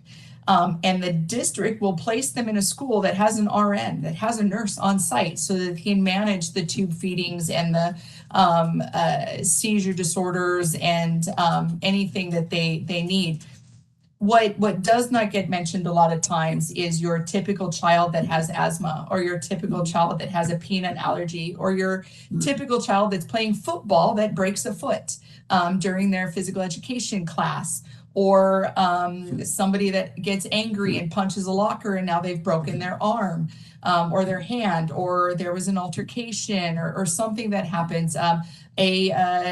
A person thinks that they're pregnant or is pregnant that needs some additional care while in school, that it does not have an IEP, does not have a 504, is not placed at a district level into a campus location that has a nurse on staff. So the premises bill is to increase access to care, to have more people involved. So can an LVN be involved in those settings? Absolutely. Do they need the title of school nurse? I met with the executive officer of BVMPT and myself, and it violates the scope of practice. That is plain and simple at that point. So to me, it's almost a no-brainer. You cannot support something that violates the scope of practice of another individual. The LVN does not have the scope of practice to be able to serve in a school nurse role. They can serve as a health clerk, they can serve as an LVN in a school nurse, but they do not have the basic scope of practice to be able to provide the services that are needed to fulfill the role of the school nurse. And that's the biggest kind of objection I think that I would bring forward, as well as our executive officer of the BVMPT board to bring forward, is that it's impossible to do with the current scope of practice with the LVN to be able to provide those services. But do LVNs need to be a part of our school districts? Absolutely. Do we need MAs and CNAs and techs of all kinds of sorts? Yes, please come and help out in our schools and increase that service. But they cannot be a school nurse with the current constraints in the law. Now, we did get a letter from the School Nursing Association, and they vehemently opposed this as well, stating a lot of those similar facts.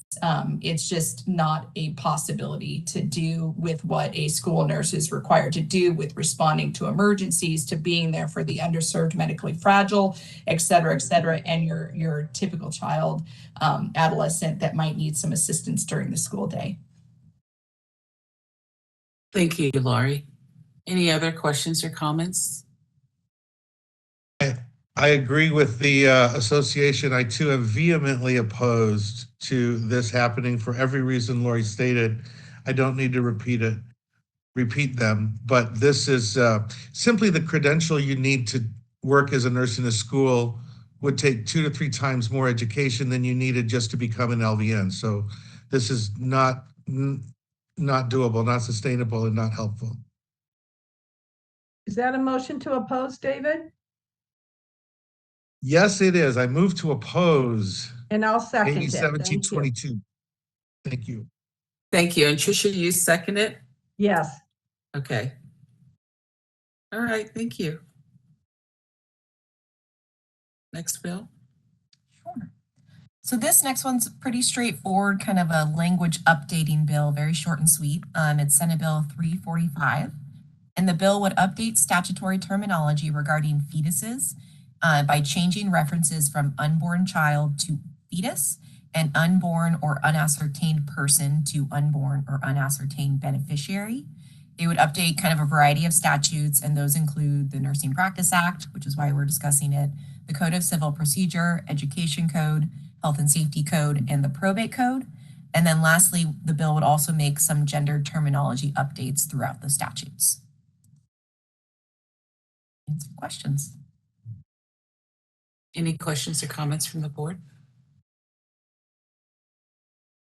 I would like to make a motion to support. Do I have a second?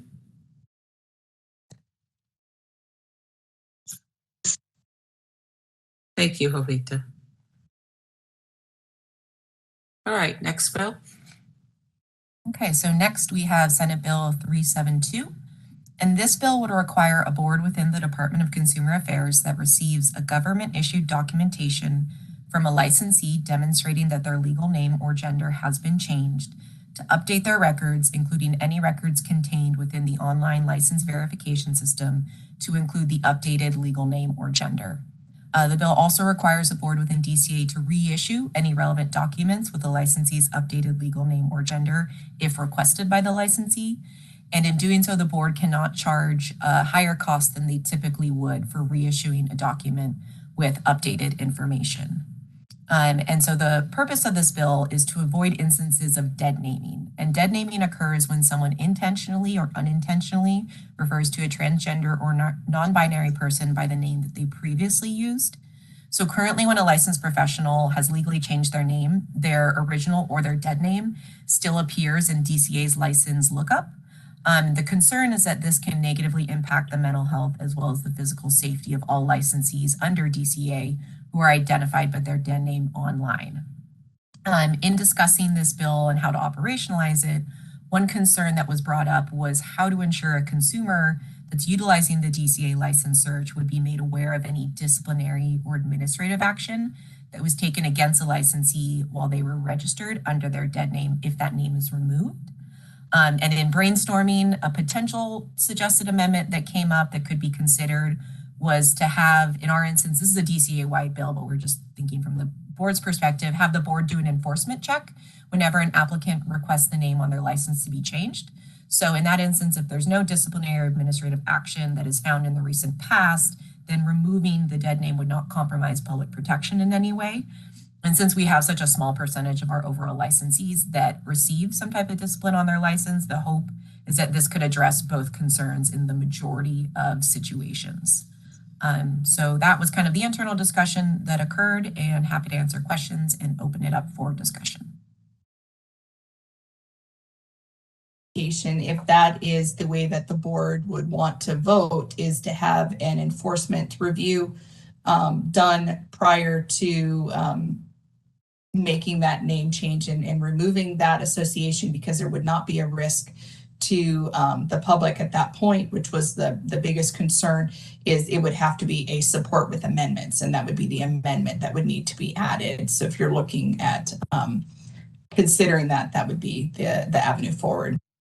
Oppose unless amended, I think accomplished is the same thing with a Yes. different tone.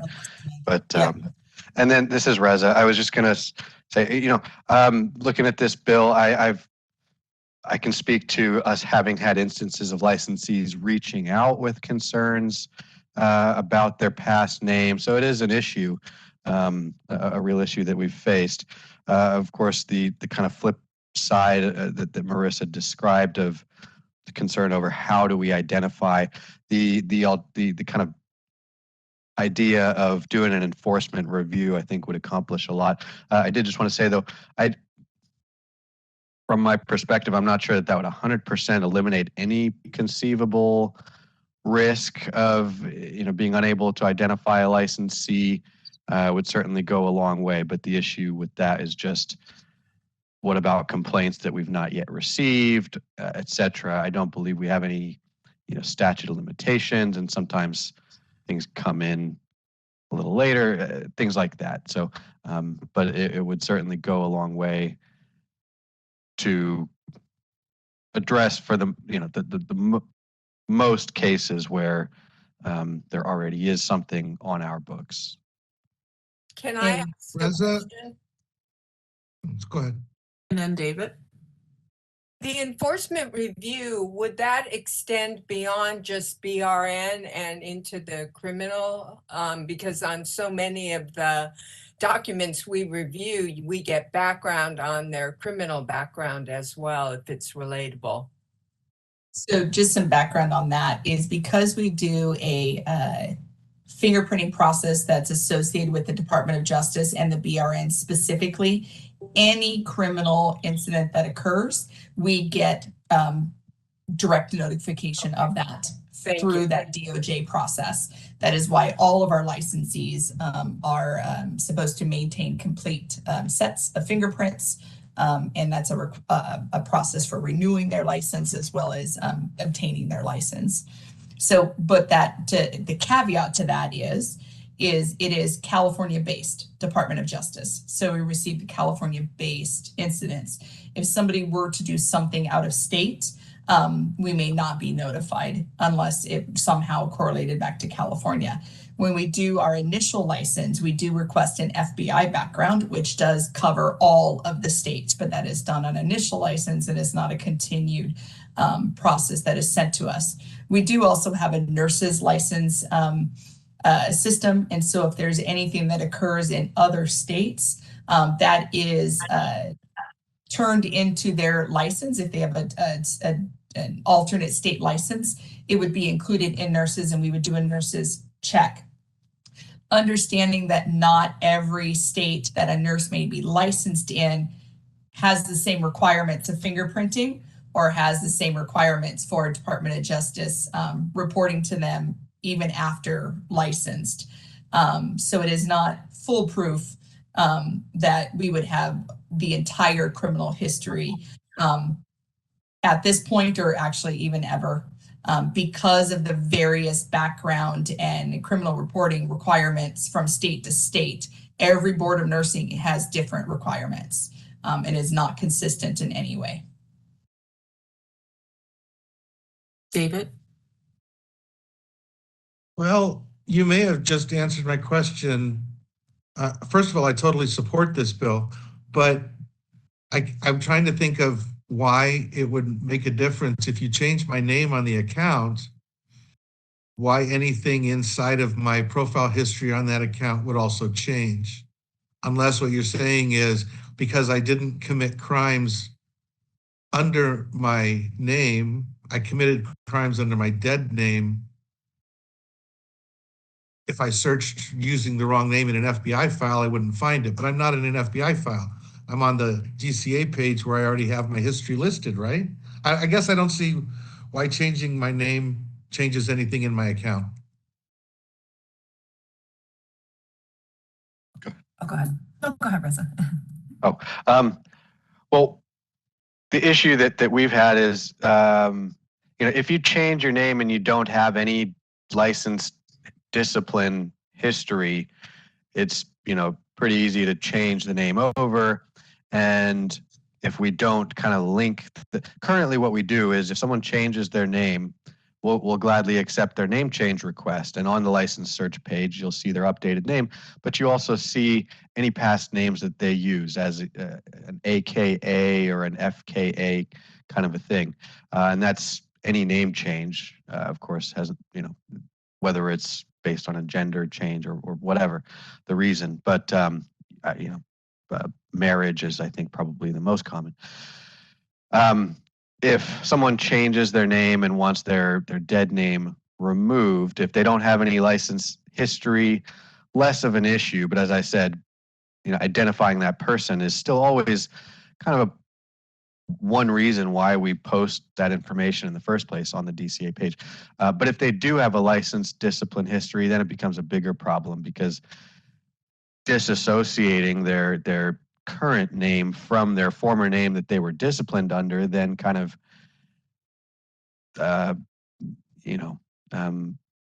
basically clears them of their former discipline history. So I presume in the concept that's kind of been proposed about this enforcement review, that I would imagine, and Marissa, correct me if I'm wrong, that what you have in mind is to deny a request for a name change and removal of the former name when they have a discipline history.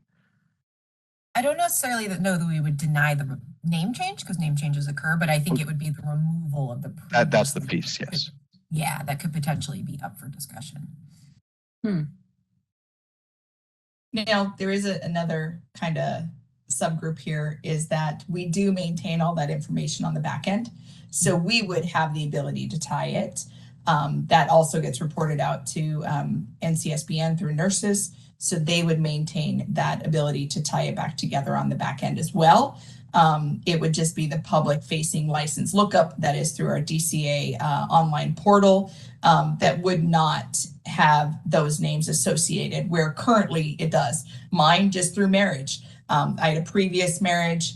Yes, we all make mistakes. Where my last name was changed. And when I did get my divorce, I did change my last name to my current maiden name that I'm using now. And in that situation, when you look up my license, it shows a previous name, also known as. And so it has both of my last names associated with my license. So you can see that I am both those people, because I did practice nursing utilizing both of those names. That is a common occurrence. And that is something that, follows me through. It's not an issue to me, although I'd like to erase that mistake. It's not an issue to me. But this holds much greater value to people that are choosing to change some parts of themselves that they don't necessarily agree with. Additionally, we have had people that are victims of, as our previous kind of bill kind of talked about, a domestic violence or have an order of protection that wanted to change their name as part of maybe even a witness protection incident, and they've not been able to do so in the past because of those kind of requirements that we have around maintaining all of those records. And so, like Reza said, this has been an issue where we have had people reach out to us and plead to have their names removed so that there was not that association. That comes from our licensed population that we are here to protect. Additionally, we do need to take into consideration the public protection aspect. And we do have people that would probably go on and try to find out the nurse's name or last name to file a complaint. And if they weren't able to find it, they may not know that they can continue to file a complaint, even if they're not sure that that is a licensed RN under our jurisdiction. And so there is some pros and cons to this bill. Both of them would have concerns in public protection both ways, whether for and against. So I don't think that this is going to be an easy avenue. And that is why there were some of those suggestions for kind of like meeting in the middle, or at least starting additional conversations with proposing some amendments.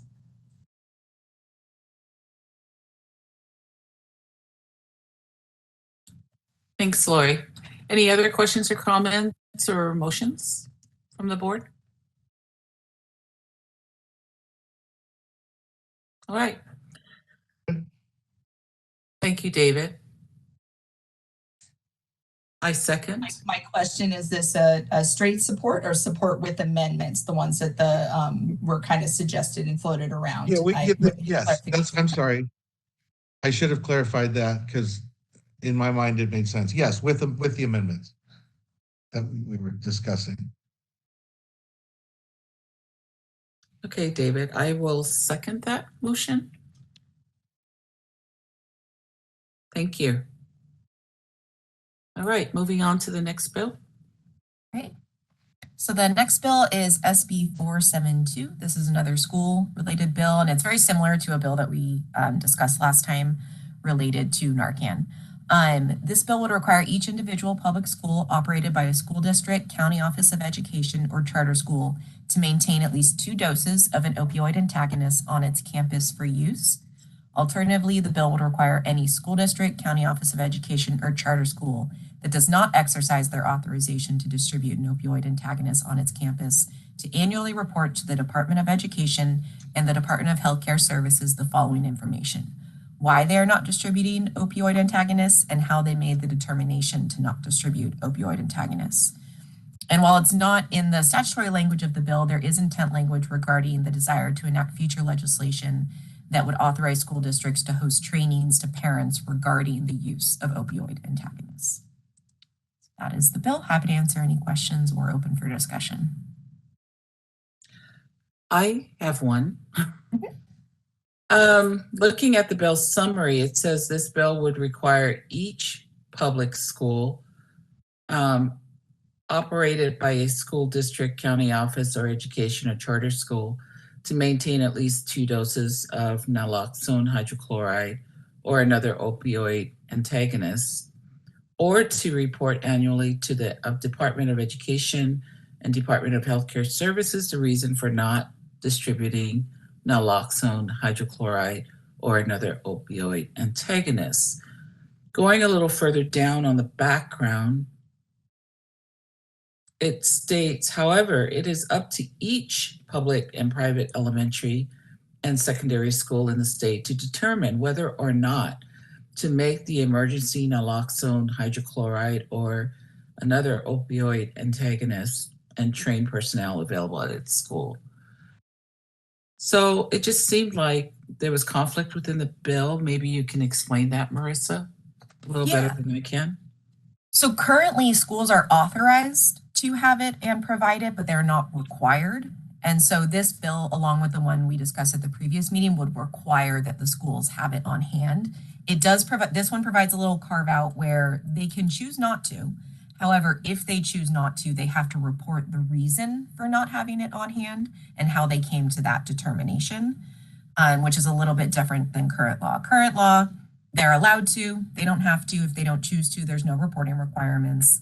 This law would either require them to or report why they actively chose not to. Got it. All right. Any questions or comments or motions from the board? I would support this bill. I have a question about it. Go ahead. Do we have a sense of why schools wouldn't want it? I'm not sure. You know, that David, you may be able to speak to this. Because of the surprising spike in fentanyl overdoses this school year alone, as well as the ease of administration. It's just as easy to administer as the EpiPen once you're trained on it. So it's just another way to keep our kids safe, especially at the high school level, where in the first quarter alone, just in my district, we had 6 overdoses that Narcan was able to bring the students back from. No, I understand why it needs to be used. My question was, do we have any sense of why schools don't want it? Because this bill you could have a choice whether you wanted it or not. Do we know why they wouldn't want it? I can't imagine why anyone would want to make themselves legally vulnerable by not having it. No idea. I could make some educated guesses based on my experience with trying to get clean needle exchanges implemented in my community, and the people that came out of the woodwork that said that by doing so, we would be saying that we support drug abuse in populations. So it was really based on people's value system and feeling like if they supported processes like these, that they were encouraging drug use. I'm not saying in the schools, but it was amazing what it was like to try to get clean needle exchange done in my community. Oh, I understand that. That's why I'm not looking to support something that only requires it for people who want to choose it. If we think that it's that important, then the schools should have it. So are you suggesting a support if amended, and that would be a requirement for all schools where they could not opt out? I would like to see that, yes. Thank you. And that's a little bit what I was getting at when I stated there seemed to be a little bit of conflict in the bill. Betty, that was kind of along the same thought process I had too. Thank you. Currently no opposition, is there? I mean, I know it's still early. The committee analysis hadn't been posted yet, which usually has that first round of formal, but I hadn't seen any, no. There's actually a handful of bills this year around this topic, around access to opioid antagonists in school systems that are kind of moving through the process. Do you think that what they're trying to do is split the baby, making it politically easier to get something through? But I don't know what good it does with this kind of amendment. Well, You know, it could be, it's anytime state is mandating something for local governments, it can, there can be some pushback. So that could be one of the reasons, but I'm not positive on that. I understand that, but this is something that saves people's lives. Mm-hmm.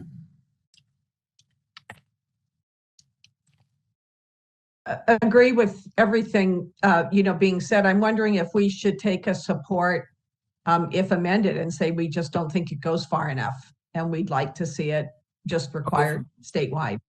Yeah. Yeah. So are you making a motion? Yes, I move that we support this bill, support if amended, and with the suggestion that it be required statewide. And this is Vicki, I'll second.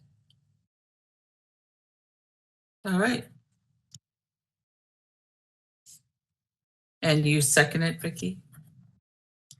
Yes. Okay. All right, moving on to the last bill, the last direct impact bill. Correct. So this is the last direct impact bill, and it is probably the longest. So I'm going to walk you through some of it, but then we'll likely have to tap Lori's very expansive nursing expertise because it does get a bit technical. So this is Senate Bill 667, and the bill would make statutory changes to provisions impacting certified nurse midwives. The proposed changes are related to a variety of topics such as scope of practice, laboratory testing, hospital admitting privileges, and disability certifications. So the first provision that it does is related to CLIA testing exemptions. So current law prohibits, except in certain circumstances, a person from performing a clinical laboratory test or examination that is classified as waived or classified as moderate complexity under the Federal Clinical Laboratory Improvement Amendments of 1988, also referred to as CLIA, unless the test or examination is performed under the overall operation and administration of the laboratory director. So this bill would expand the exempt circumstances by authorizing an alternative birth center or primary care clinic to perform tests classified as waived under CLIA or provider performed I always mess this word up, microscopies, there we go, that are consistent with services within the scope of the provider's license. If the alternative birth center or primary care clinic obtains a registration from the Department of Public Health, complies with all the relevant provisions, and meets certain requirements. So essentially, this would allow certified nurse midwives to perform specific tests within their birth centers or independent midwifery practices in a manner that is consistent with the federal CLIA rules, but not necessarily the state ones at this point. The second area it touches is scope of practice. So currently, nurse midwives can manage common gynecological conditions, but only within discrete periods of time that are kind of centered around that pregnancy and conception. So this bill would expand that a bit to allow nurse midwives' scope of practice to include them providing care for common gynecological conditions at any point in time. The next provision is related to hospital admitting privileges. So currently some hospitals already allow for certified nurse midwives with privileges to admit and discharge patients. However, there is sometimes kind of a debate as whether the nurse midwife has to be under the supervision of a physician in order to complete the tasks associated with admission and discharge of a patient. So this bill would clarify that a nurse midwife who holds privileges in a general acute care hospital can admit and discharge patients upon their own authority, if in accordance with the bylaws of that facility and the nurse midwife's scope of practice.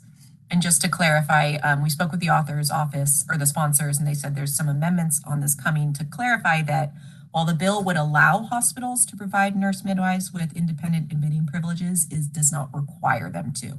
It just makes it very legally clear that that is an option if they choose to. The next is related to certifying for disability benefits. So current law states that a claimant must establish medical eligibility for disability benefits by filing a claim that is supported by a treating physician or practitioner. Now, currently the term practitioner is defined as a person licensed or certified in California, acting within the scope of his or her license or certification, who is a dentist, podiatrist, or a nurse practitioner. And in the case of a nurse practitioner, after performance of a physical examination by a nurse practitioner and collaboration with a physician and surgeon, or, and this is the key part next, as to normal pregnancy or childbirth, a midwife or nurse practitioner. So this bill would amend that last sentence that says as to normal pregnancy or childbirth to instead replace that phrase with low risk pregnancy and childbirth or postpartum conditions consistent with the scope of their professional licensure. So essentially this would allow for nurse midwives to certify for temporary disability for the entirety of someone's pregnancy, consistent with their scope of practice rather than just at the end of that pregnancy as they are now. So there's two other areas related to kind of physician involvement and furnishing, and they are a little bit more technical. So I'm gonna ask Lori to jump in and hopefully go over those because she has an amazing amount of expertise that I can only aspire to have one day on this area. Pull up the bill analysis here. We did meet with CNMA to really just get some background and some just input on this because we were receiving some stakeholder input when this was put out there. And we wanted to really just make sure that we were representing this appropriately for all stakeholders that are involved in looking at this. This bill here is actually what CNMA is referring to as a cleanup bill from SB 1237. And when they explained that to us, they mentioned that nurse practitioners that were working post, sorry, I'm just trying to pull up my stuff here as well. Post implementation of SB 1237, they were running into some barriers, and that's why the impetus behind them bringing this bill forward. So with this bill, Marissa did an amazing job with kind of covering everything and letting you know some of those lesser kind of technical areas. But one of the things that I did want to make sure that we pointed out is as part of the Nurse Midwife Advisory Committee, it was brought up that our nurse midwives are having a very difficult time getting privileges within the hospital settings. And so although there are some hospitals that are continuing, that do allow for privileging of nurse midwives, some of them say that it's prohibitive and that they can't. We did reach out to California Department of Public Health, which, as you guys know, is the state agency that oversees our hospitals. That BRN does not have that. They did look up, and they found a section in their code called 70706.1 that talks about granting of non-physician privileges. It says registered nurses, the Committee on Interdisciplinary Practice shall be responsible for recommending policy and procedures for the granting of expanded role privileges to RNs, whether or not employed by the facility, to provide for assessment, planning, and direction of diagnostic and therapeutic care of a patient in a licensed health facility. These policies and procedures will be administered by the Committee on Interdisciplinary Practice, which shall be responsible for reviewing, credentialing, and making recommendations for the granting and or rescinding of such privileges. It also goes on to talk about physician assistants, and the physician assistants who practice in a licensed facility shall be supervised by a physician approved by the Division of Allied Health Professionals and the Medical Board of California, who is a member of the active medical staff of that facility. Physician assistants shall apply to and be approved by the executive committee of the med staff of the facility in which the physician's assistant wishes to practice. So as you guys are all aware, as part of our board, that every single advanced practice RN, whether that's a nurse anesthetist, a clinical nurse specialist, a nurse practitioner, a nurse midwife, which 3 of them do have types of independent practice, are licensed as an RN and then carry that additional certification.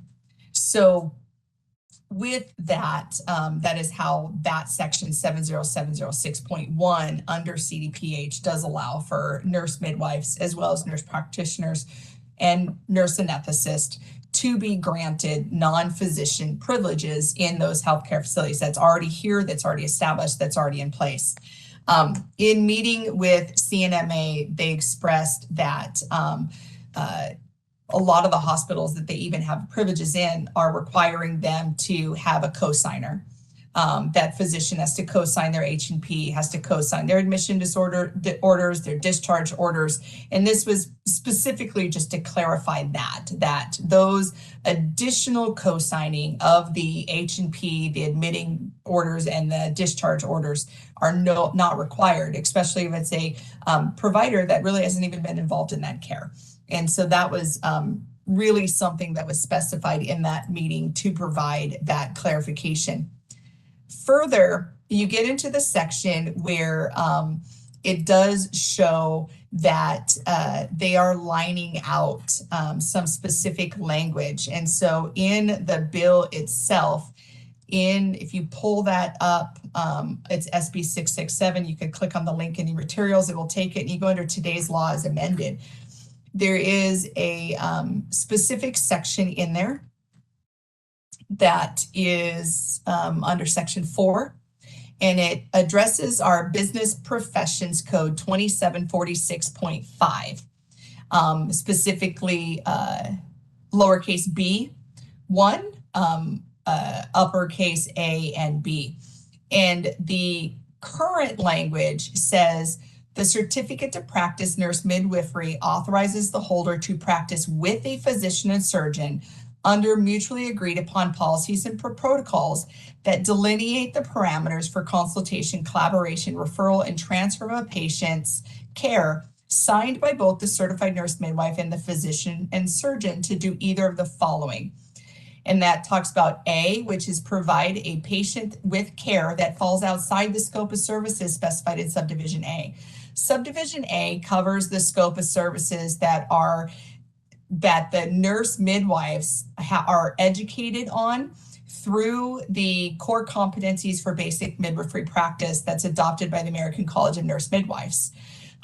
It also defines low-risk pregnancy and specifies out what that is. And that is where A refers back to. So current language says that if you're doing care that falls out of what you were educated and prepared for your certification as a midwife, that you need to do that with a physician and surgeon under those specified requirements. The other part of that current language talks about providing intrapartum care to a patient who has had a prior cesarean section or surgery that interrupts the myometrium. In nursing practice, that is in medical practice, it's commonly referred to as a TOLAC or a VBAC. A TOLAC is a trial of labor after a cesarean section. That is where the person previously delivered by C-section, they have a scar on their uterus and they are now trying to deliver vaginally. The VBAC is the successful delivery. It means it was a vaginal birth that occurred after the cesarean delivery in a previous pregnancy. Those typically have been seen as high-risk deliveries, not necessarily high-risk pregnancies, but high-risk deliveries that some of the immediate emergent care is surgical delivery. That is life-saving for both mom and baby.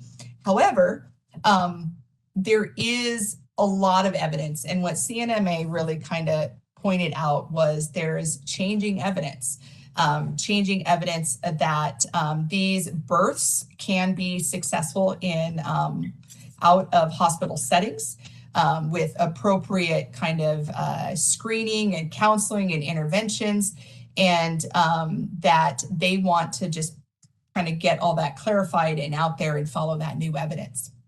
So the language that was presented is to change the language in B1 that says the certificate to practice nurse midwifery authorizes the holder to provide care specified in subparagraphs Big A and B pursuant to policies and protocols that are mutually agreed upon with the physician surgeon, that delineates the parameters, consultation, referral, and transfer of the patient's care, and are signed by both the certified nurse midwife and a physician and surgeon. So what this does is allows for all of that care that they're already able to do if they're practicing with a physician and surgeon to be done through those collaborative agreements that are signed. So that's the biggest change that happens there. And we did provide some background in there, some of the statements that are put out by the midwifery groups. They are fairly in alignment with what ACOG, which is the supervising medical group. However, just for full transparency, when you do go on to the ACOG website, their recommendation, although they do support in circumstances and with some guidelines around in a committee statement that a home birth can be done in this situation. When you go onto their website and it says when they're doing patient education and they talk about where can a VBAC be or a TOLAC be done, and that does recommend in an acute care hospital setting that has the emergency provisions, because you guys are aware that those emergency provisions specifically for the TOLAC or VBAC is a lot of times a surgical intervention. Again, only the ones that are not successful. So there is statistic out there that says 60 to 80% are successful. So ones that are not successful, that the emergency intervention is surgery, and a nurse midwife or any of our advanced practice RNs cannot perform surgery. That has to be done. And those can be managed through that. The one thing I did also want to call back attention to on A, where it talks about care that falls outside the scope of service specified in subdivision A, that is their scope of practice. And that does define lowest pregnancy. And so what the board would be voting on is, can they practice outside of that? But I will put a caveat on that again. There is language within the core competence for basic midwifery practice adopted by the American College of Nurse Midwives that it does allow for that. So it's not completely beyond their scope of practice. It then becomes completely competency based, because then it does allow in that section 8 that a nurse midwife identify the needs, get some training on that, and then is able to deliver that. So that's kind of this huge little kind of roundabout thing that does require some consideration. And then in the furnishing aspect that is needing to be updated, again, it just goes down and kind of pulls them out of requiring a standardized procedure in order to prescribe medications. This is something that AB 890 did, pulling out those standardized procedures where the nurse practitioner, that would be a 103 or 104, can furnish without having to have standardized procedures. However, true to form, when AB 890 was kind of updated, they did like this random slash kind of, not random, sorry, let me correct that. They did a massive kind of slash through of language, which then kind of affected the board's ability to issue furnishing license and certifications. So in our sunset bill, there was cleanup language that was done to correct that. When we met with CNMA, I said, hey, it looks like this happened again. But with this bill instead, where they kind of lined out a few too many items that have references back to the board allowing furnishing license certification under their education and scope of practice. And so we did ask them if they would amend and add back that language so that the nursing board can continue to issue furnishing license based on scope of practice and education. And they were amendable to that. They said, yes, absolutely, that's something we could do. That was not our intention. So at minimum, the board would probably do a support with amendments to at least address the furnishing one that we've already kind of talked to them about, that they did say they would do. And all of the other areas are in alignment with what we have done to support SB 1237 in the past, that we have worked with and have heard complaints with through our Nurse Midwife Advisory Committee, with the exception of the section that has been kind of brought to our attention by various stakeholders about the practicing beyond that scope that's referenced in A, which I think I did a good job explaining that it is kind of not beyond their scope, that there are provisions within that established educational preparation that allows for nurse midwives to do that. And then B, that talks about the specific policies around practicing with the physician when doing a birth or that occurs with a uterus that has a prior incision. So I'll open it up to the board to have any kind of conversations or clarifications. I know that this one's kind of technical, so public members, if you have a lot of questions and stuff, I'll do my best to try to explain. Any questions or comments from the board? It was a lot of information. It's a big bill. Yeah. Yeah. I would like to see the amendments. So if there's no further questions or comments from So the amendments on the furnishing, or are you saying furnishing? An amendment in the scope of practice area? Well, the scope of practice area, as I understand it or understood, is this should be in an acute care hospital, correct? So should is a big word. I'm just going to put that out there. For big A, I think that they're clearly covered with their education and training and the provision under Section 8, which I did link into the AISs for you guys. So I truly believe that they are completely supported with A, and that we have the legal ability to kind of go back to those documents that we've already have in our business profession code that can support them 100%. B is still a little gray. I don't know that we have an accurate yes or no, because when you look at what they have in their language, it talks about transfer agreements, emergencies, getting them to the hospital in a time-sensitive manner.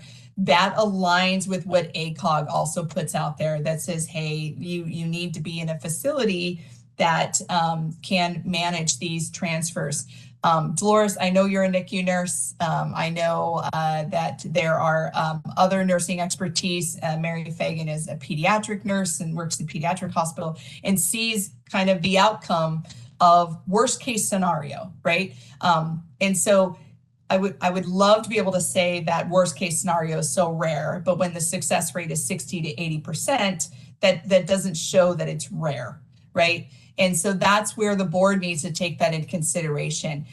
With appropriate counseling, with appropriate management, with appropriate conversations and follow-up and identification, including that heightened fetal monitoring. And that's a big thing. They recommend that, and ACOG recommends that. So they are in alignment with that. ACOG recommends continuous fetal monitoring. The midwives recommend heightened fetal monitoring. And so they typically do an intermittent auscultation during the labor and delivery process. So it would be more than that, but it may not be continuous fetal monitoring. And of course, the baby's heart rate is a lot of times a very early indicator of stress if an adverse event is occurring. Midwives are able to identify that because a lot of times they'll do those auscultations during the contraction, which is where you see where the baby is most stressed. And so you're able to identify that, you are able to do that. Where you get a lot of the other issues that come into play here is when you deal with hospital organizations. Hospital organizations have an insurance and have specific requirements for them to be able to perform TOLACs or VBACs. Those hospital organizations have a lot of times partnered with other agencies called Quest for Zero or Beta so that they can get a decrease in their insurance and that they are deemed a hospital that can care for these types of deliveries. Because of the risk of uterine rupture, because of the risk of the need for a massive transfusion protocol in worst case scenario. So again, stressing that worst case scenario, those hospitals are typically specifically designated for that, have increased insurance, have a nurse anesthetist or a anesthesiologist on site the entire time that that person is laboring and through the delivery process. They typically have a physician on site that can perform an emergency surgery if needed for that person that is doing the trial labor or the vaginal or attempting that vaginal birth after cesarean. And there is a designated operating room with operating staff. So your circulating nurse, your scrub tech, et cetera, that can open up that OR within about 6 minutes. And so they go from identification of rupture to 6 minutes to incision. And that is a big thing that is put out by the hospital associations that do manage these types of specific deliveries because of the increased risk. Again, those are all policies that are based on current data that show that 60 to 80% success rate. And not all of these, just for complete transparency, end in negative outcomes. 60 to 80% are vaginal births. A lot of these vaginal births that have the higher success rate do happen in out of hospital delivery settings because they're relaxed, because they're the lower risk. So I don't want to say that is not a possible avenue.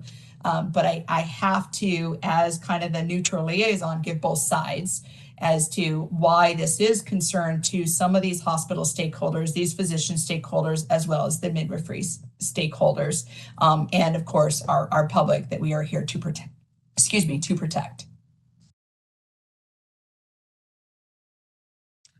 That would be my largest concern about the practice. That all of those things are in place. Because I don't think we can afford. I don't think we can afford one. So as not to remove the autonomy of the nurse midwife. No, and I'm not removing to the be autonomy. Exactly. And the nurse midwife to be able to manage these care completely. Maybe the board would want to consider specifying a delivery location that says that the board is in support of this for Big B, as long as that delivery is done in a hospital setting without a physician. But if they wanted to continue to do it with a home birth, which with a out of hospital based birth, it could be in a birth center, it could be a home birth, et cetera, that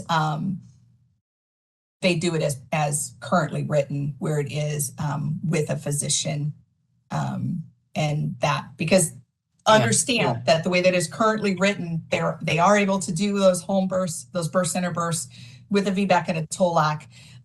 But what was not changed was it has to be practiced with a physician and surgeon and not that line through item where they don't have to practice with a physician surgeon under those mutually agreed policy and procedures. So Exactly. I think that's in our, I mean, for public protection, you know, I would be willing to make a motion to support if amended for those two items. and then just so you guys know that when the evidence is there and it shows that it is completely, you know, because all the talking with CNMA, they said the evidence is changing. I absolutely believe that. I've seen that evidence change over the years. And that's what science is, right? Constantly changing. New evidence comes in, we change and we grow. So when new evidence comes in and that is actually published and accepted, then maybe that's something the board can consider later to give that full. Any other questions or comments from the board? And that was just your motion. Did we get a second? I don't think we received a second yet, but I went ahead with the motion. Second. Thank you. And Any other Marissa, questions or is that comments? the end of our direct impact? It is. Awesome. I would like to, before we go into indirect impact, because I think there's a few bills in indirect impact that we should probably address that concern the practice of nursing or the scope of practice. Open up to public comment and get the direct impact bills kind of Yes. completed. Sure. So, Can we take a 5-minute break? BioBic, yeah. let's take a 10-minute bio break. And we'll come back and open up for public comment. Sounds great. Thank All you. right, thank you. So return at 11:45. 11:45.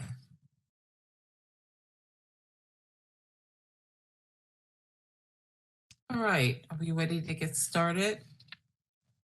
Let's do a All vote, please, to make sure that everybody's back, Dolores. yeah. I'm going to do a roll call vote. Dolores Trujillo present. Mary Fagan had to step off. She'll be back within a half hour. Elizabeth Woods. Present. Jovita Dominguez. Jovita Dominguez present. Patricia Nguyen. David Lawler. David present. And Vicki Granowitz.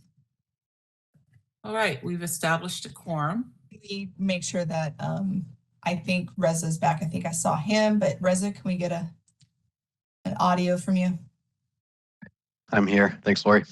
Awesome, thank Thanks, you. Reza. And then just so that the public is aware that even without Board Vice President Mary Fagan here for these next couple minutes, we do still have a quorum and can continue. Okay. So just to recap, and Reza, please, or someone, please correct me if I'm wrong. I'm going to recap on the bills. AB 633, we have support if amended. AB 883, we have support. AB 1028, that's the one that we are excluding at this time, and we will bring up in a different meeting. Hopefully we'll have more information. We're going to table it. 1651, AB 1651, we're supporting. And that's the EpiPen bill. AB 1722, we're opposing. SB 345, we are supporting. SB 372. Sorry, Dolores. Hmm? 345, support if amended to include the enforcement review. Am I talking about the right one? The fetus, the terminology. That was the wrong one. That was SB 372. Was Yeah, the 372, support. I have support if amended. Okay, I'll fix that in my notes. Sorry. Okay, so just to recap, SB 345, I have support. SB 372, support if amended. And this is the name gender change. and it's a DCA-wide bill. SB 472, support if amended. And this is the Narcan availability in schools. And SB 667, this is our midwife bill that we just discussed. We will support if amended. Did I leave anything out? Okay. Before we take it to a vote, BRN moderator, can you please open it up for public comment on the direct impact bills? Public comment now. I will be activating the question and answer feature. Please refer to the screen share for members of the public to see how they should type in the request for comment. I've activated the question and answer feature. Members of the public can indicate that they would like to make a comment by typing into the question box, "I would like to make a comment." Please remember, you will have 2 minutes to make your comments. I will not give a reminder as your time approaches. I do not want to interrupt you nor cause you to lose your train of thought. I will mute your microphone and inform you that your time has expired, and we'll move on to the next member of the public. I'll pause for a moment for members of the public to type in, "I would like to make a comment." Carmen Comsty would like to make a comment. 1 second, please.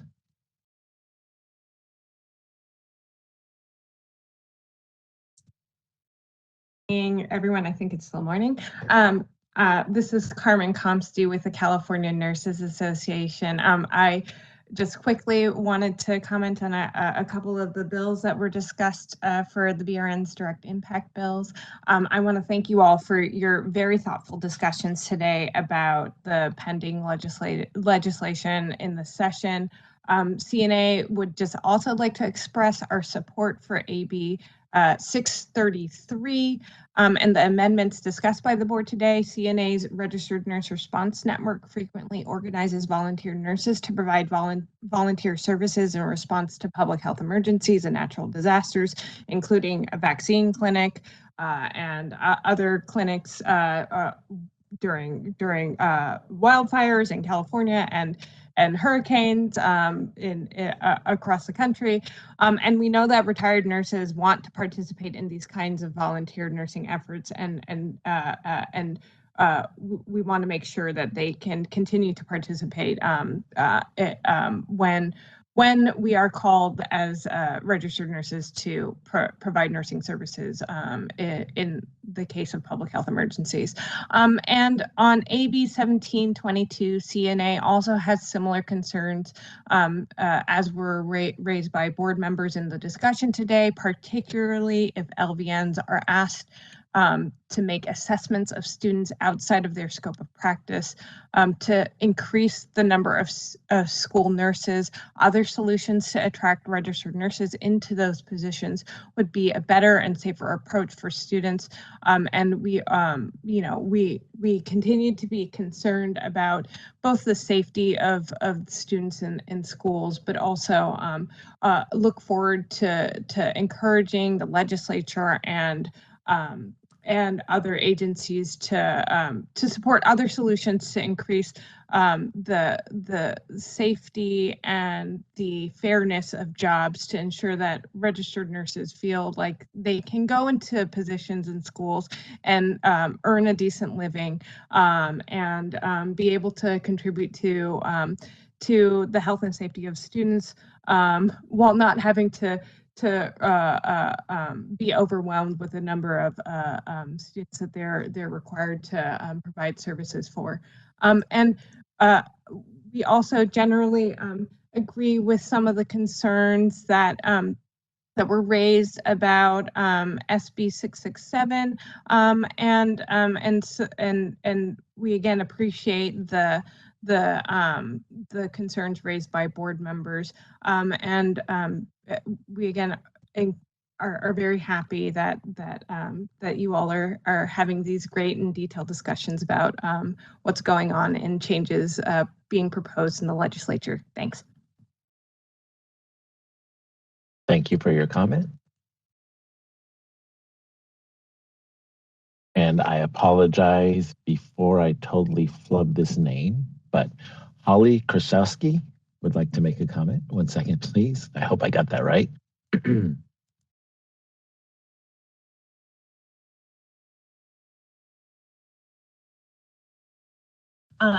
First of all, I just wanted to say thank you guys. This has been really an educational experience and wonderful to be able to hear about some of the different legislative actions that are currently going on. I don't know how applicable this may be, but I'm commenting on the Assembly Bill 883. I am currently active duty Navy. Of course, I'm a registered California nurse. And I just had a question more so, or just like a statement as far as the SkillBridge goes. I was reading a little bit more on the background and the reason for the bill. And SkillBridge is an amazing opportunity for our service members. And I do know that a lot of people take advantage of it. I'm just not sure how many people, I've been in Navy medicine for about 14 years now, and I'm not sure there's any nurse-related SkillBridge. I do see towards the end of the bill analysis, it says that there's no verbiage as far as what they may be pursuing in their SkillBridge, that they could apply for license expedition. So for instance, if I was a nurse or a nurse practitioner doing a SkillBridge for, this is going to sound silly, but like HVAC, I could get my license expedited. But if I were just separating from the military, I could not get my license expedited. And I'm just wondering if there's any way to maybe edit the verbiage to say, active duty separating within 180 days, or even just to expand it to expediting licensure for active duty members, vice just currently separated members or those in SkillBridge who may be doing a SkillBridge that's not even applicable to the license that they're pursuing. That's all I had. Thank you. Just for a quick clarification for our board members, that bill is a DCA-wide bill. It is not specific just to our nurses. And the public commenter is absolutely correct. There's not many RN that would be able to take advantage of that because of the way that it is set up, that the skills that are in the SkillBridge program are not typically applicable to the practice of nursing. Thank you for your comment. Board President Trujillo, there are no other public requests for comment. Would you like me to close this window? All right, we're ready to take this motion to a vote. Dolores Trujillo votes yes. Elizabeth Woods. Voting all of them together? Yes. Wants to pull any bill and vote on it separately, please do that. Indicate that when you're voting. Okay. I'll vote yes right now. Thanks. Thank you, Betty. Jovita Dominguez. Jovita Dominguez votes yes. Patricia Nguyen. David Lawler. Vicki Granowitz. Granowitz, yes. All right, motion carries. So on some of the, moving on to the next agenda, discussion and possible action on bills relevant to the board from that was the one we just had, I believe. Okay. So it's not a separate agenda item, Dolores, just so you know. We're just going to move on to the section on indirect bills if there's any indirect bill that a board member wants to speak about. If there's no indirect bill that a board member wants to speak about, we would actually close this section and then move on to the next agenda item. So this would be the time, if there's any board member that wants to bring up an item on the indirect bills, we can come forward and have a conversation around that.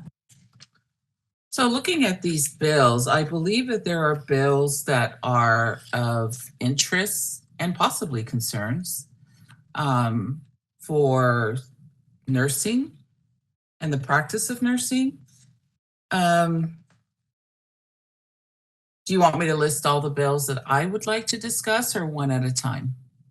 You can list all of the bills, and that way we can pull them up and be ready for discussion. Right. And if any other board member has a bill that they want to pull forward to talk about that's in the indirect bills, we can, understanding that the indirect bills don't affect our Nurse Practice Act, but they do affect the practice of nursing.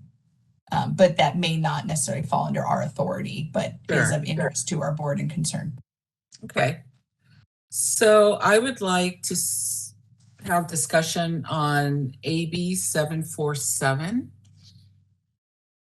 AB 1001, AB 1156, AB 1690, and SB 636. I said 1156, right? AB 1156. We have 5 bills in the indirect section that you're asking to be pulled up and discussed. Is there any other Yes. bills from the board members, other board members that would like to discuss so that we can get them up and ready? Okay. There's, sorry. Sorry. Was there any other? If there's no other, we'll proceed with these 5, and we will start with AB 747. I do have one more. AB 1057. Home visiting or home visits by nurses. Okay, and then just for full transparency, our chief of ledge did not do a deep dive into any of these. And so we will work through these, and if there's more to be discussed in a next meeting, we will. But her direction was to be prepared with the direct bills, and we will move into this section now. So AB 747 is on the floor. AB 977, please. 977? Yes. Oh, okay. Okay.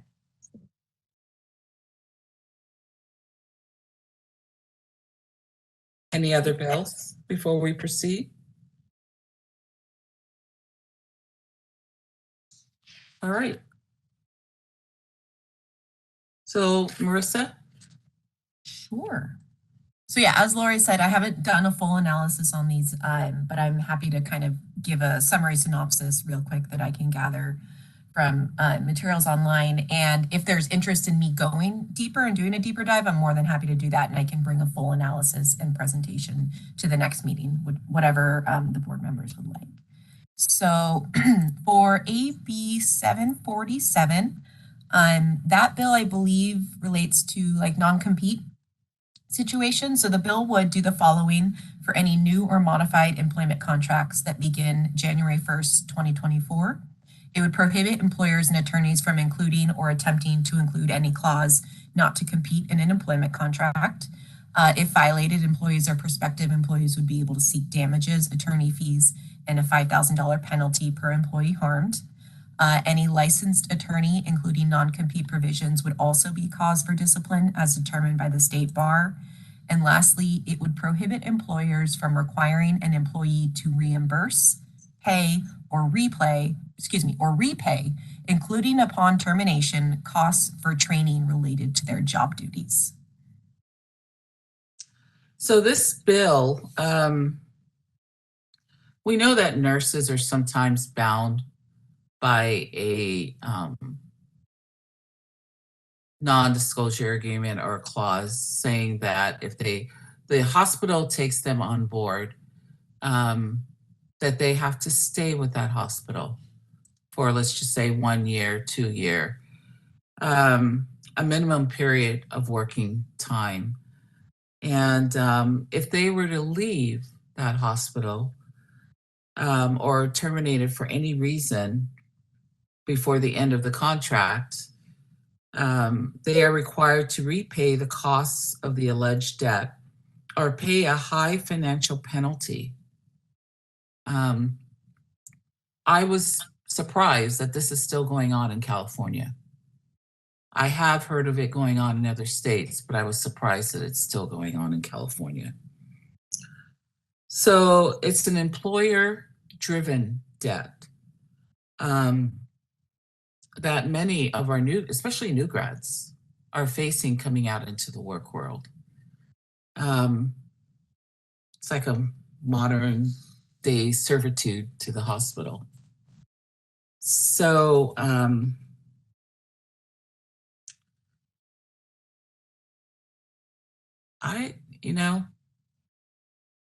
this should not be.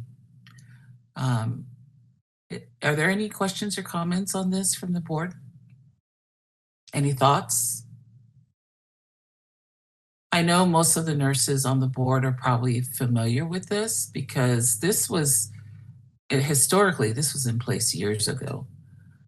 I just thought it was gone, and it's not. I was just going to say, Dolores, thank you. I think the nurses might be familiar with it, but I was not familiar with it. So this didn't set off an alarm for me, but listening to you talk, I'm certainly alarmed by it. I'd love to hear more. Thank you. I was just going to add, I also, this is Reza, I'm kind of, haven't dove deeply into this, but as I'm looking at it, proposed section 1058 talks about an employer shall not require an employee to reimburse, pay, or repay, including upon termination of employment, costs for any training related to the employee's responsibilities and duties related to their employment. I'm only, I'm kind of tying that to your comment earlier, Dolores, about the debt, and I don't know much about the debt that you're talking about, but it seems like this maybe contemplates and tries to kind of preclude that. Yeah, it's an employer-driven debt contract, basically.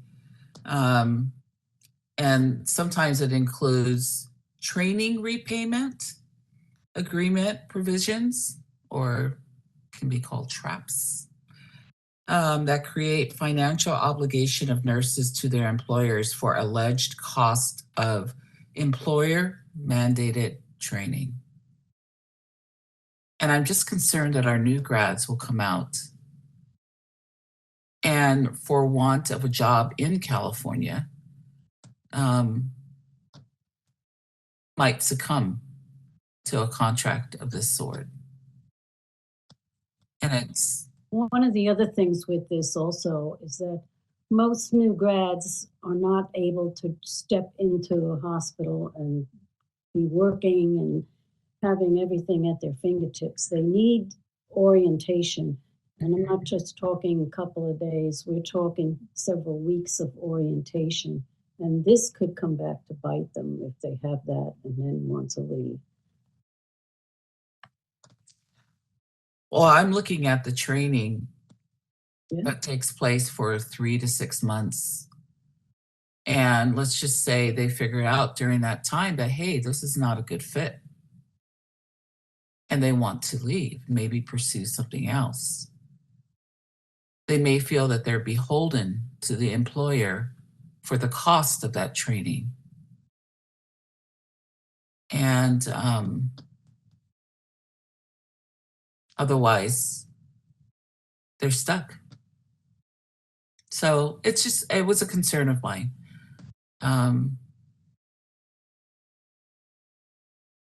Is there any other questions or comments? I have a question. I'm looking at section 16608.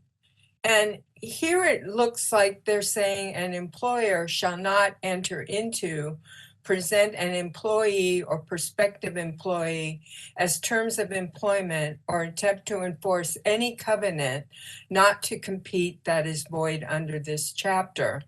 So that's non-competitive, saying that they can't do a non-competitive, right? Marissa, how would you interpret that? Sorry, I apologize. Can you repeat that, Vicki? Okay, it's section 16608A. An employer shall not enter into, present an employee or prospective employee as a term of employment or attempt to enforce any covenant not to compete that is void under this chapter.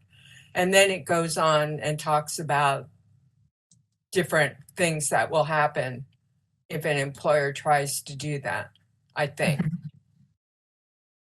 So my understanding, and again, I'm not an expert in this, is that non-compete agreements haven't been legal in California for quite some time.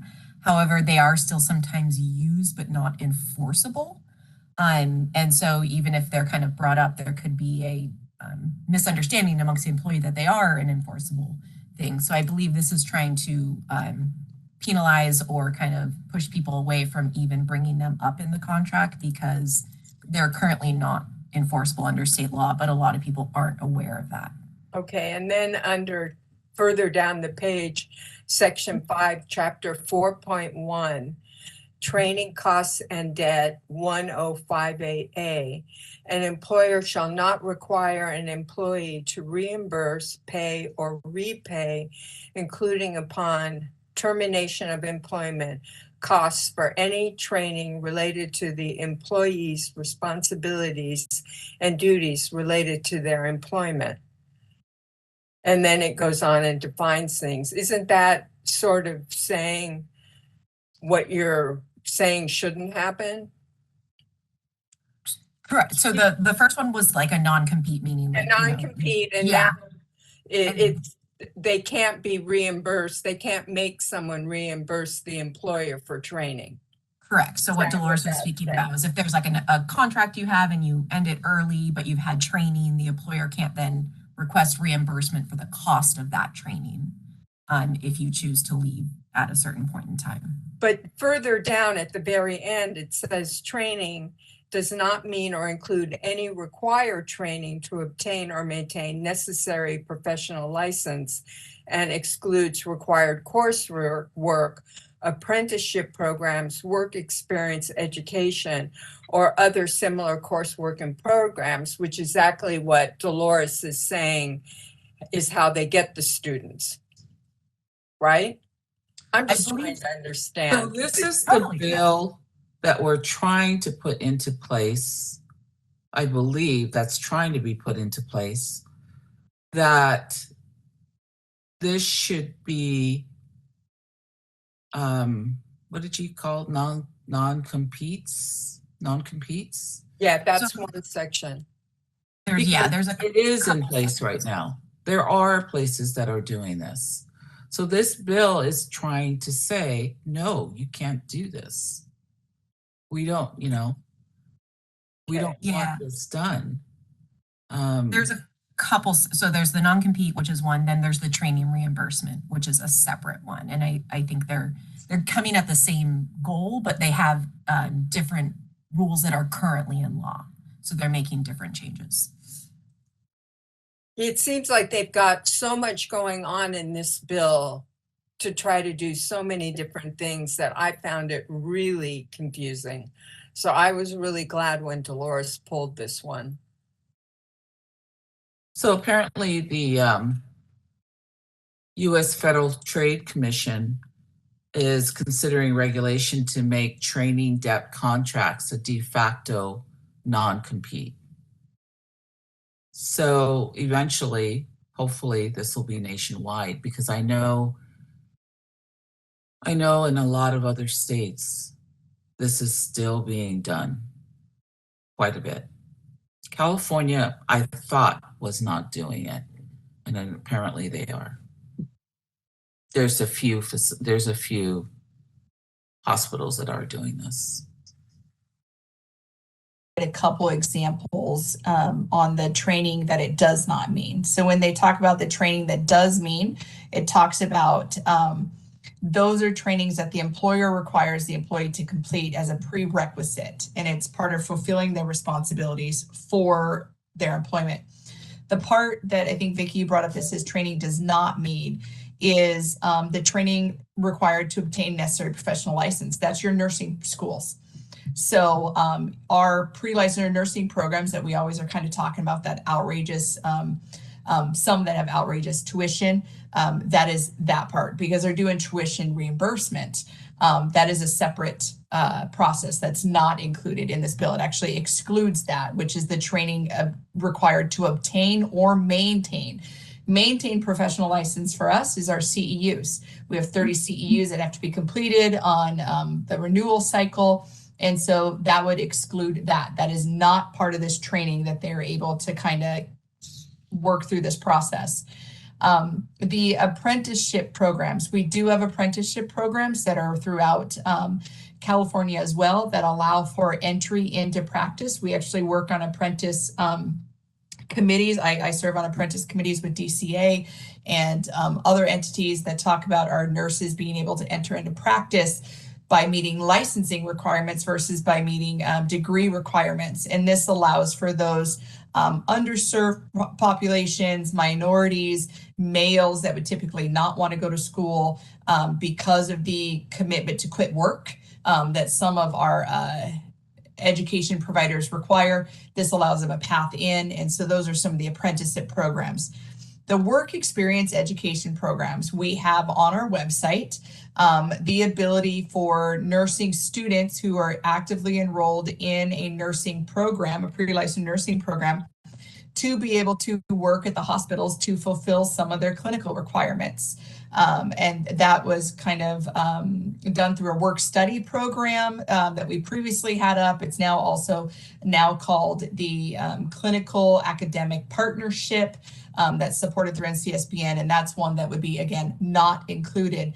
And then the other one that says, or other similar coursework or programs required before employment of the employee.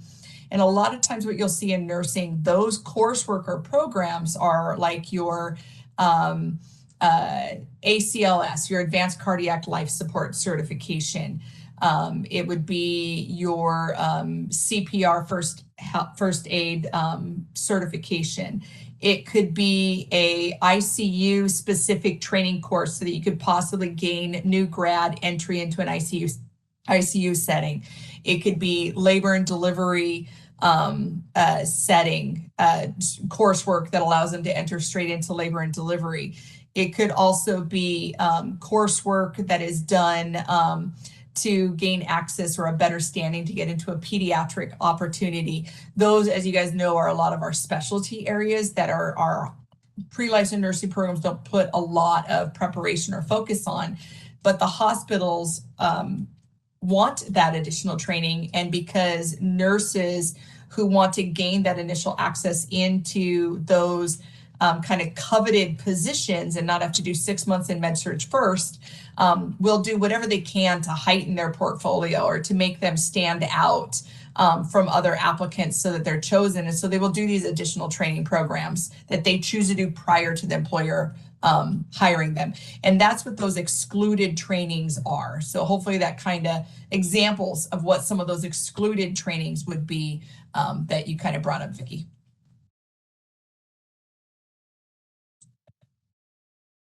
Did that help, Vicki? Yeah, but I'm still confused if this is saying what, Dolores, I think what you said is that an employer can make a nurse be on the hook to repay trainings that they do for them, right? Well, they're going to try. They're going to try. Yeah. What I'm trying to understand is if what this bill is doing is trying to say an employer can't do that, or and is that what they're saying, is that the employer can't do it? Yes. Okay, thank you. Cannot do it, yes. Okay.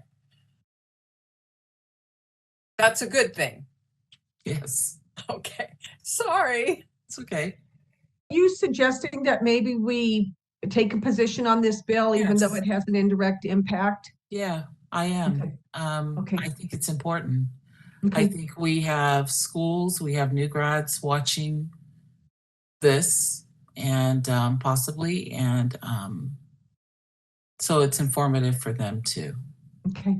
Yeah, so I would like to, if there's no other questions or comments, I would like to put a motion out to support this. I'll second that. This is Vicki.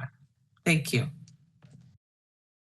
All right, moving on to the next one. We'll do the same thing with the indirect as we did with the direct. Great. So I believe the next one was AB 97, just going in order, AB 977, is that correct? Okay. So under existing law, an assault or battery committed against a physician or nurse engaged in rendering emergency medical care outside of a hospital, clinic, or other healthcare facility is punishable by imprisonment in a county jail not exceeding 1 year, by a fine not exceeding $2,000, or both. So this bill would also make assault or battery committed against a physician, nurse, or other healthcare worker of a hospital engaged in providing services within the emergency department punishable by imprisonment in a county jail not exceeding 1 year, by a fine not exceeding $2,000, or both by the fine and imprisonment. So in current law, you can get punished if it occurs outside of a hospital, clinic, or other healthcare facility. This law would say it's punishable if it occurs within an emergency department.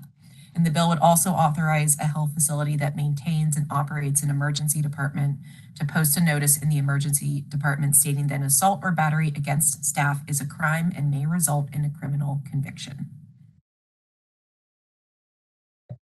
I have a question about this.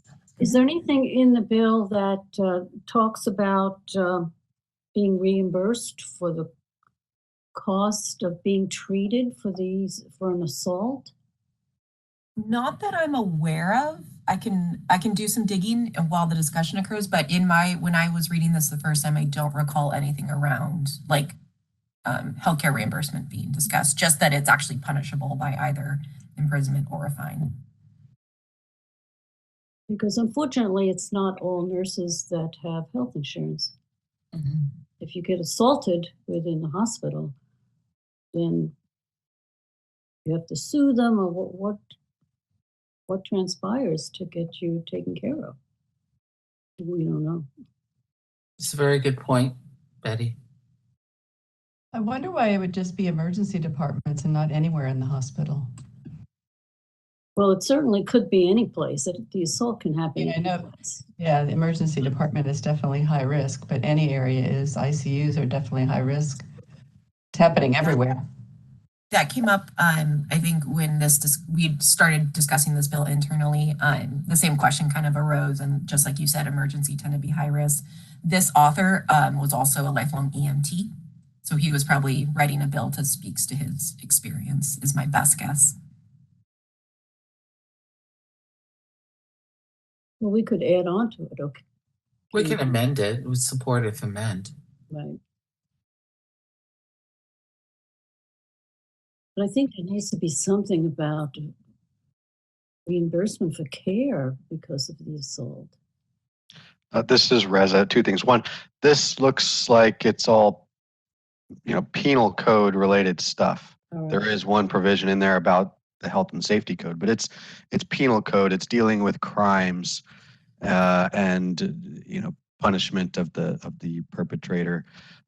So that's why I would presume the focus is not on the restitution. It's on further defining the crimes of assault and battery.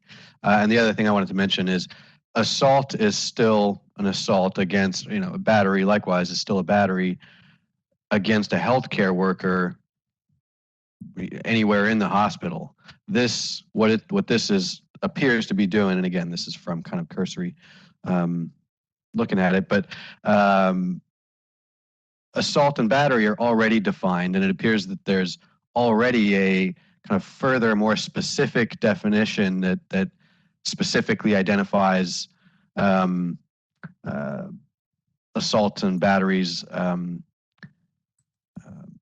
for nurses engaged in rendering emergency medical care outside a hospital. And this is just for whatever reason that the author is kind of keyed into the emergency aspect and does seem to treat assaults and batteries in that emergency context as kind of warranting some special treatment of imprisonment in a county jail or the fine that's described here. But those that are not covered by this bill or our existing law, that is those assaults and batteries that occur either outside of the emergency room or not within the context of emergency medical care, are still going to be considered assaults and batteries. They're just not subject to this special definition that defines them as subject to, you know, jail up to a year or a fine of $2,000 or both. Well, these assaults take place not only in the emergency room, that was my point. And there's still a remedy for those assaults that occur outside of the emergency context, was what I was just trying to clarify. Now, that's not to say that assaults outside of the emergency context don't warrant this kind of unique treatment. I'm not saying that, but that, you know, just to clarify that assaults outside of the emergency context will still be assaults and batteries and still have remedies associated with it, etc.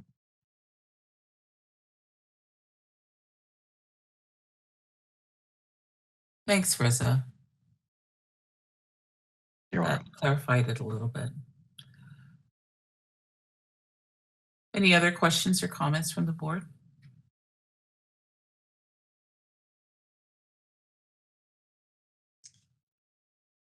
So, Betty, are we looking at, from your perspective, support if amended? Well, I'm just trying to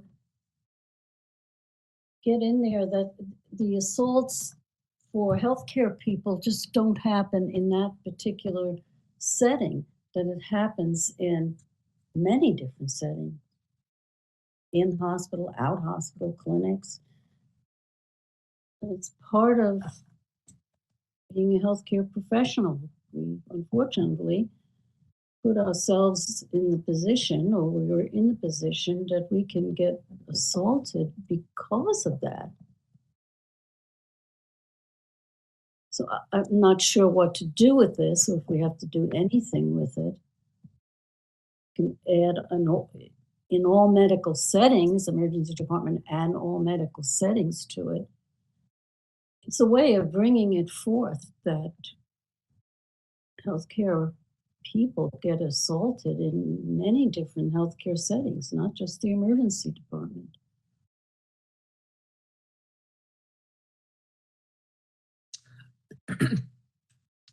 All right. Wait. I don't know if there's anything that we can do about it or not, the way this is written. Rosa, can we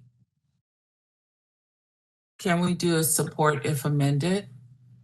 And the amendment? Yeah, I think you could do a support if amended, to, you know, suggest that the author consider expanding the scope to not just the emergency. Looking at what it's actually doing, it amends Penal Code Section 241, the main kind of amendment here. Penal Code 241 subdivision C. The existing language of that subdivision, I'll kind of skim through it quickly. When an assault is committed against the person of a peace officer, firefighter, emergency medical technician, lifeguard, process server, traffic officer, code enforcement officer, animal control officer, or search and rescue member engaged in the performance of his or her duties, or a physician or nurse engaged in rendering emergency medical care outside a hospital, clinic, or other health care facility, and the person committing the offense knows or reasonably knows, should know that the person is a peace officer, ... engaged in the performance of his or her duties, or a physician or nurse engaged in rendering emergency medical care, ... The is punishable by jail or a fine. So the reason I kind of read that is, again, to highlight what appears to be the focus of existing law under that penal code section is really these emergency situations. Granted, some of those are maybe a little less emergency than others, where they're talking about process servers and things like that. But for the most part, it appears to be all of the existing categories that are already in there are largely emergency kind of either emergency services. Explicitly says emergency, or it's presumed that a lot of the work that those categories of people do is going to be in emergency services. So that seems to be why they're just extending the current kind of emergency focus to additionally cover, you know, nurses in the ER. as well as physicians in the ER and other healthcare workers. But that's not to say, I think the answer to your question is you could suggest that the author consider that and expand this to healthcare workers in engaged in providing medical care generally. In any setting. Okay. All right. I would like to make a motion to support, if amended, and that amendment would be to expand to any healthcare setting, correct, Betty? Yes. Okay. All right. Do I have a second?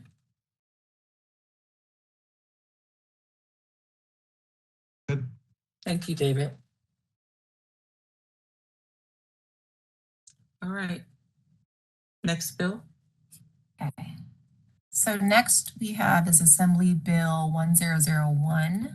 And this is a fairly detailed bill, so I'll do my best to kind of give a high-level summary of the main areas it touches upon, but it's all around kind of increasing capacity for behavioral health services. So this bill would require a general acute care hospital to adopt policies and protocols to respond to a patient requiring behavioral health emergency services.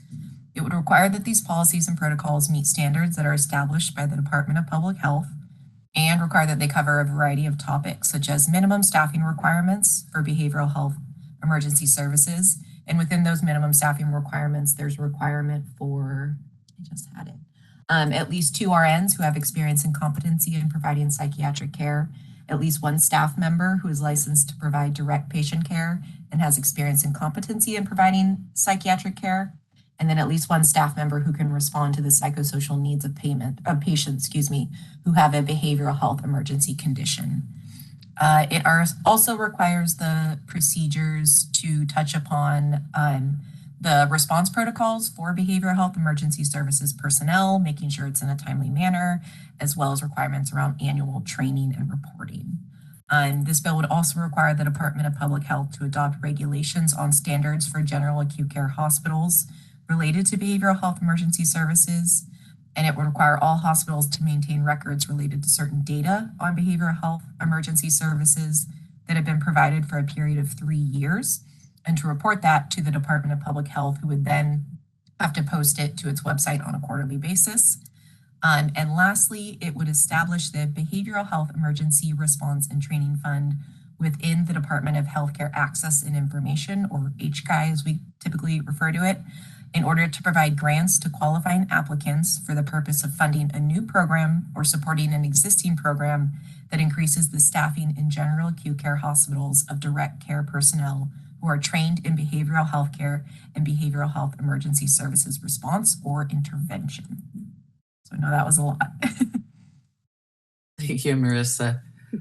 I think my personal opinion is this is sorely needed, behavioral health staffing.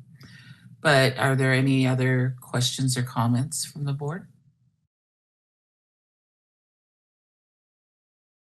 I agree with you. I think this is sorely needed. I just think practicality of being able to actually try to do that just because of the shortage of people, it's going to be a huge challenge for hospitals to try to implement, even knowing they would want to very desperately. I mean, we're holding them in our emergency room. Right. But this doesn't take them out of the emergency room. But there's staffing, hopefully competent behavioral health staffing for this. And we're seeing an increase in this. This type of, not type, but this need in the patients that we're seeing in the emergency rooms and in the acute care hospitals.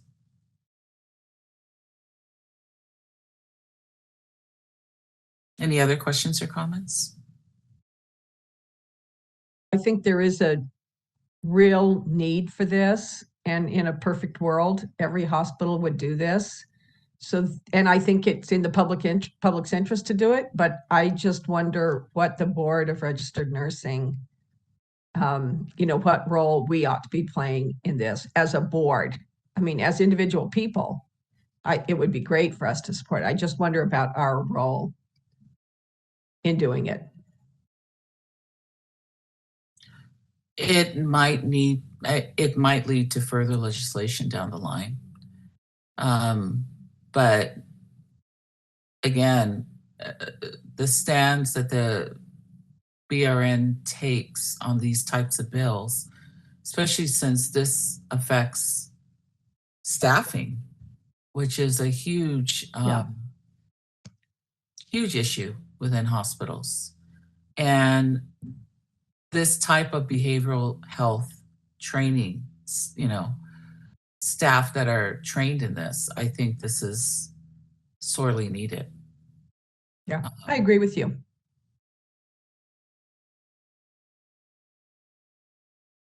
If there's no other questions or comments, I would like to make a motion to support.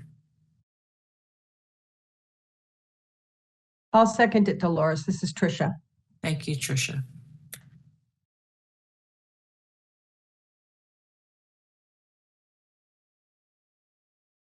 All right, moving on to the next bill. 1057.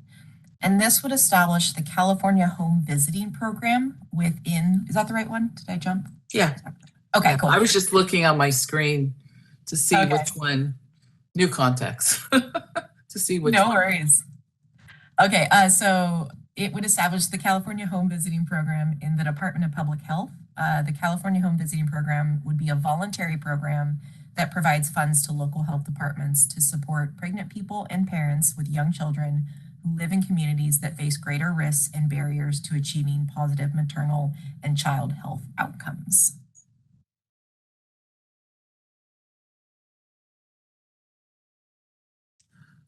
So, especially in our lower income population, I think something like this is sorely needed.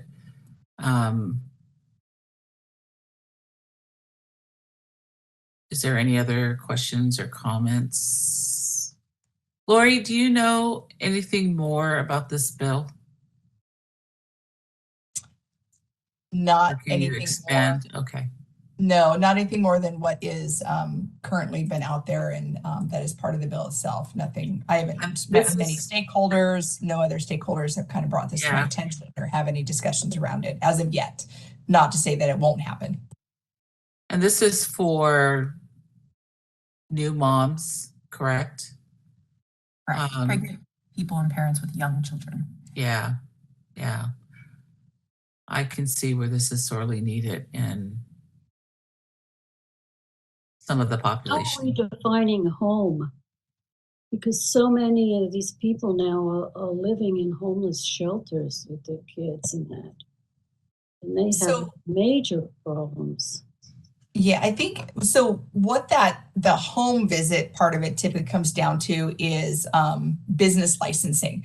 So when you are providing services as an RN, you could provide it under an healthcare organization, and that licensed healthcare organization carries a designation of like home health or home-based hospice or anything to that effect. And so there would be a specific definition as to where those can occur so that you're not limited to the walls of like an acute care hospital setting or a clinic. So it would be further defined under the business license of the agency that would be employing them that would allow them to complete this program. There are many, many places out there that have motels, apartment complexes that have been converted to allow for pregnant women and their children and stuff to come in and provide shelter in those locations, and they do provide services in them. When you look at other areas, they do prenatal care in those home-based settings. They can do preterm labor care where a visiting nurse would come out and manage the care. They might be receiving like some sub-Q terbutaline.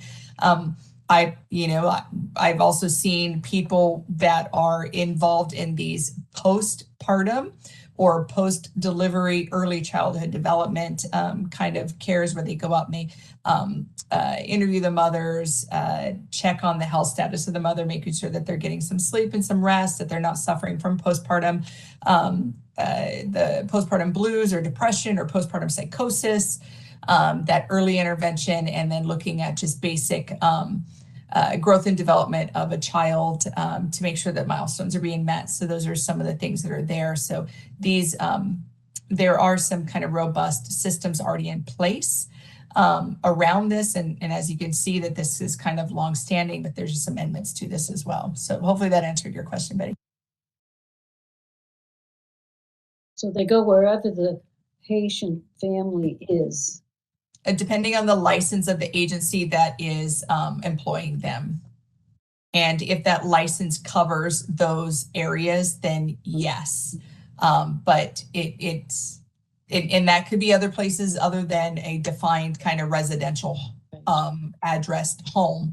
It could be a home for battered women. It could be a home for misplaced youth that are pregnant, et cetera, et cetera. There's a lot of different areas that this care can be provided in an outpatient setting, but it is specifically based on the license of the business that is employing them to do these services. Okay, thank you. You're welcome. Any other questions or comments? I would like to make a motion to support this bill. Do I have a second? Jovita seconds. Thank you, Jovita. I had mentioned one of the reasons why I was looking at the screen too. I thought I had mentioned Assembly Bill 1007. Didn't catch up, but I'm happy to pull it up right now. I did not catch that one either. So 1007. Yeah, I'm sorry if you didn't catch it. Of course. Thank you. And then Dolores, just to throw it out there, I'm not sure how many other bills we will be covering during this section, but I do have board staff that are asking for a lunch break before the enforcement presentation continues. Thank you. I believe we have maybe 2. There's 3, 4. Yeah, Now 4, with this more. Yeah. including this. Okay. It is 12:41 right now. I don't know if we want to consider breaking now or finish out this section, then break before Let's enforcement. break now. I'll leave that up to you guys to have a discussion. Yeah, because this get 4 bills. We could go on for another hour. So why don't we break now for half an hour, 45 minutes? We can come back at 1:30. That would give 49 minutes. It's just That's under fine. an hour. 1:30 is fine. Easy number for people to remember. Okay. Let's take a Thank break you. for 1:30. Thank you, everyone. See you back here at 1:30.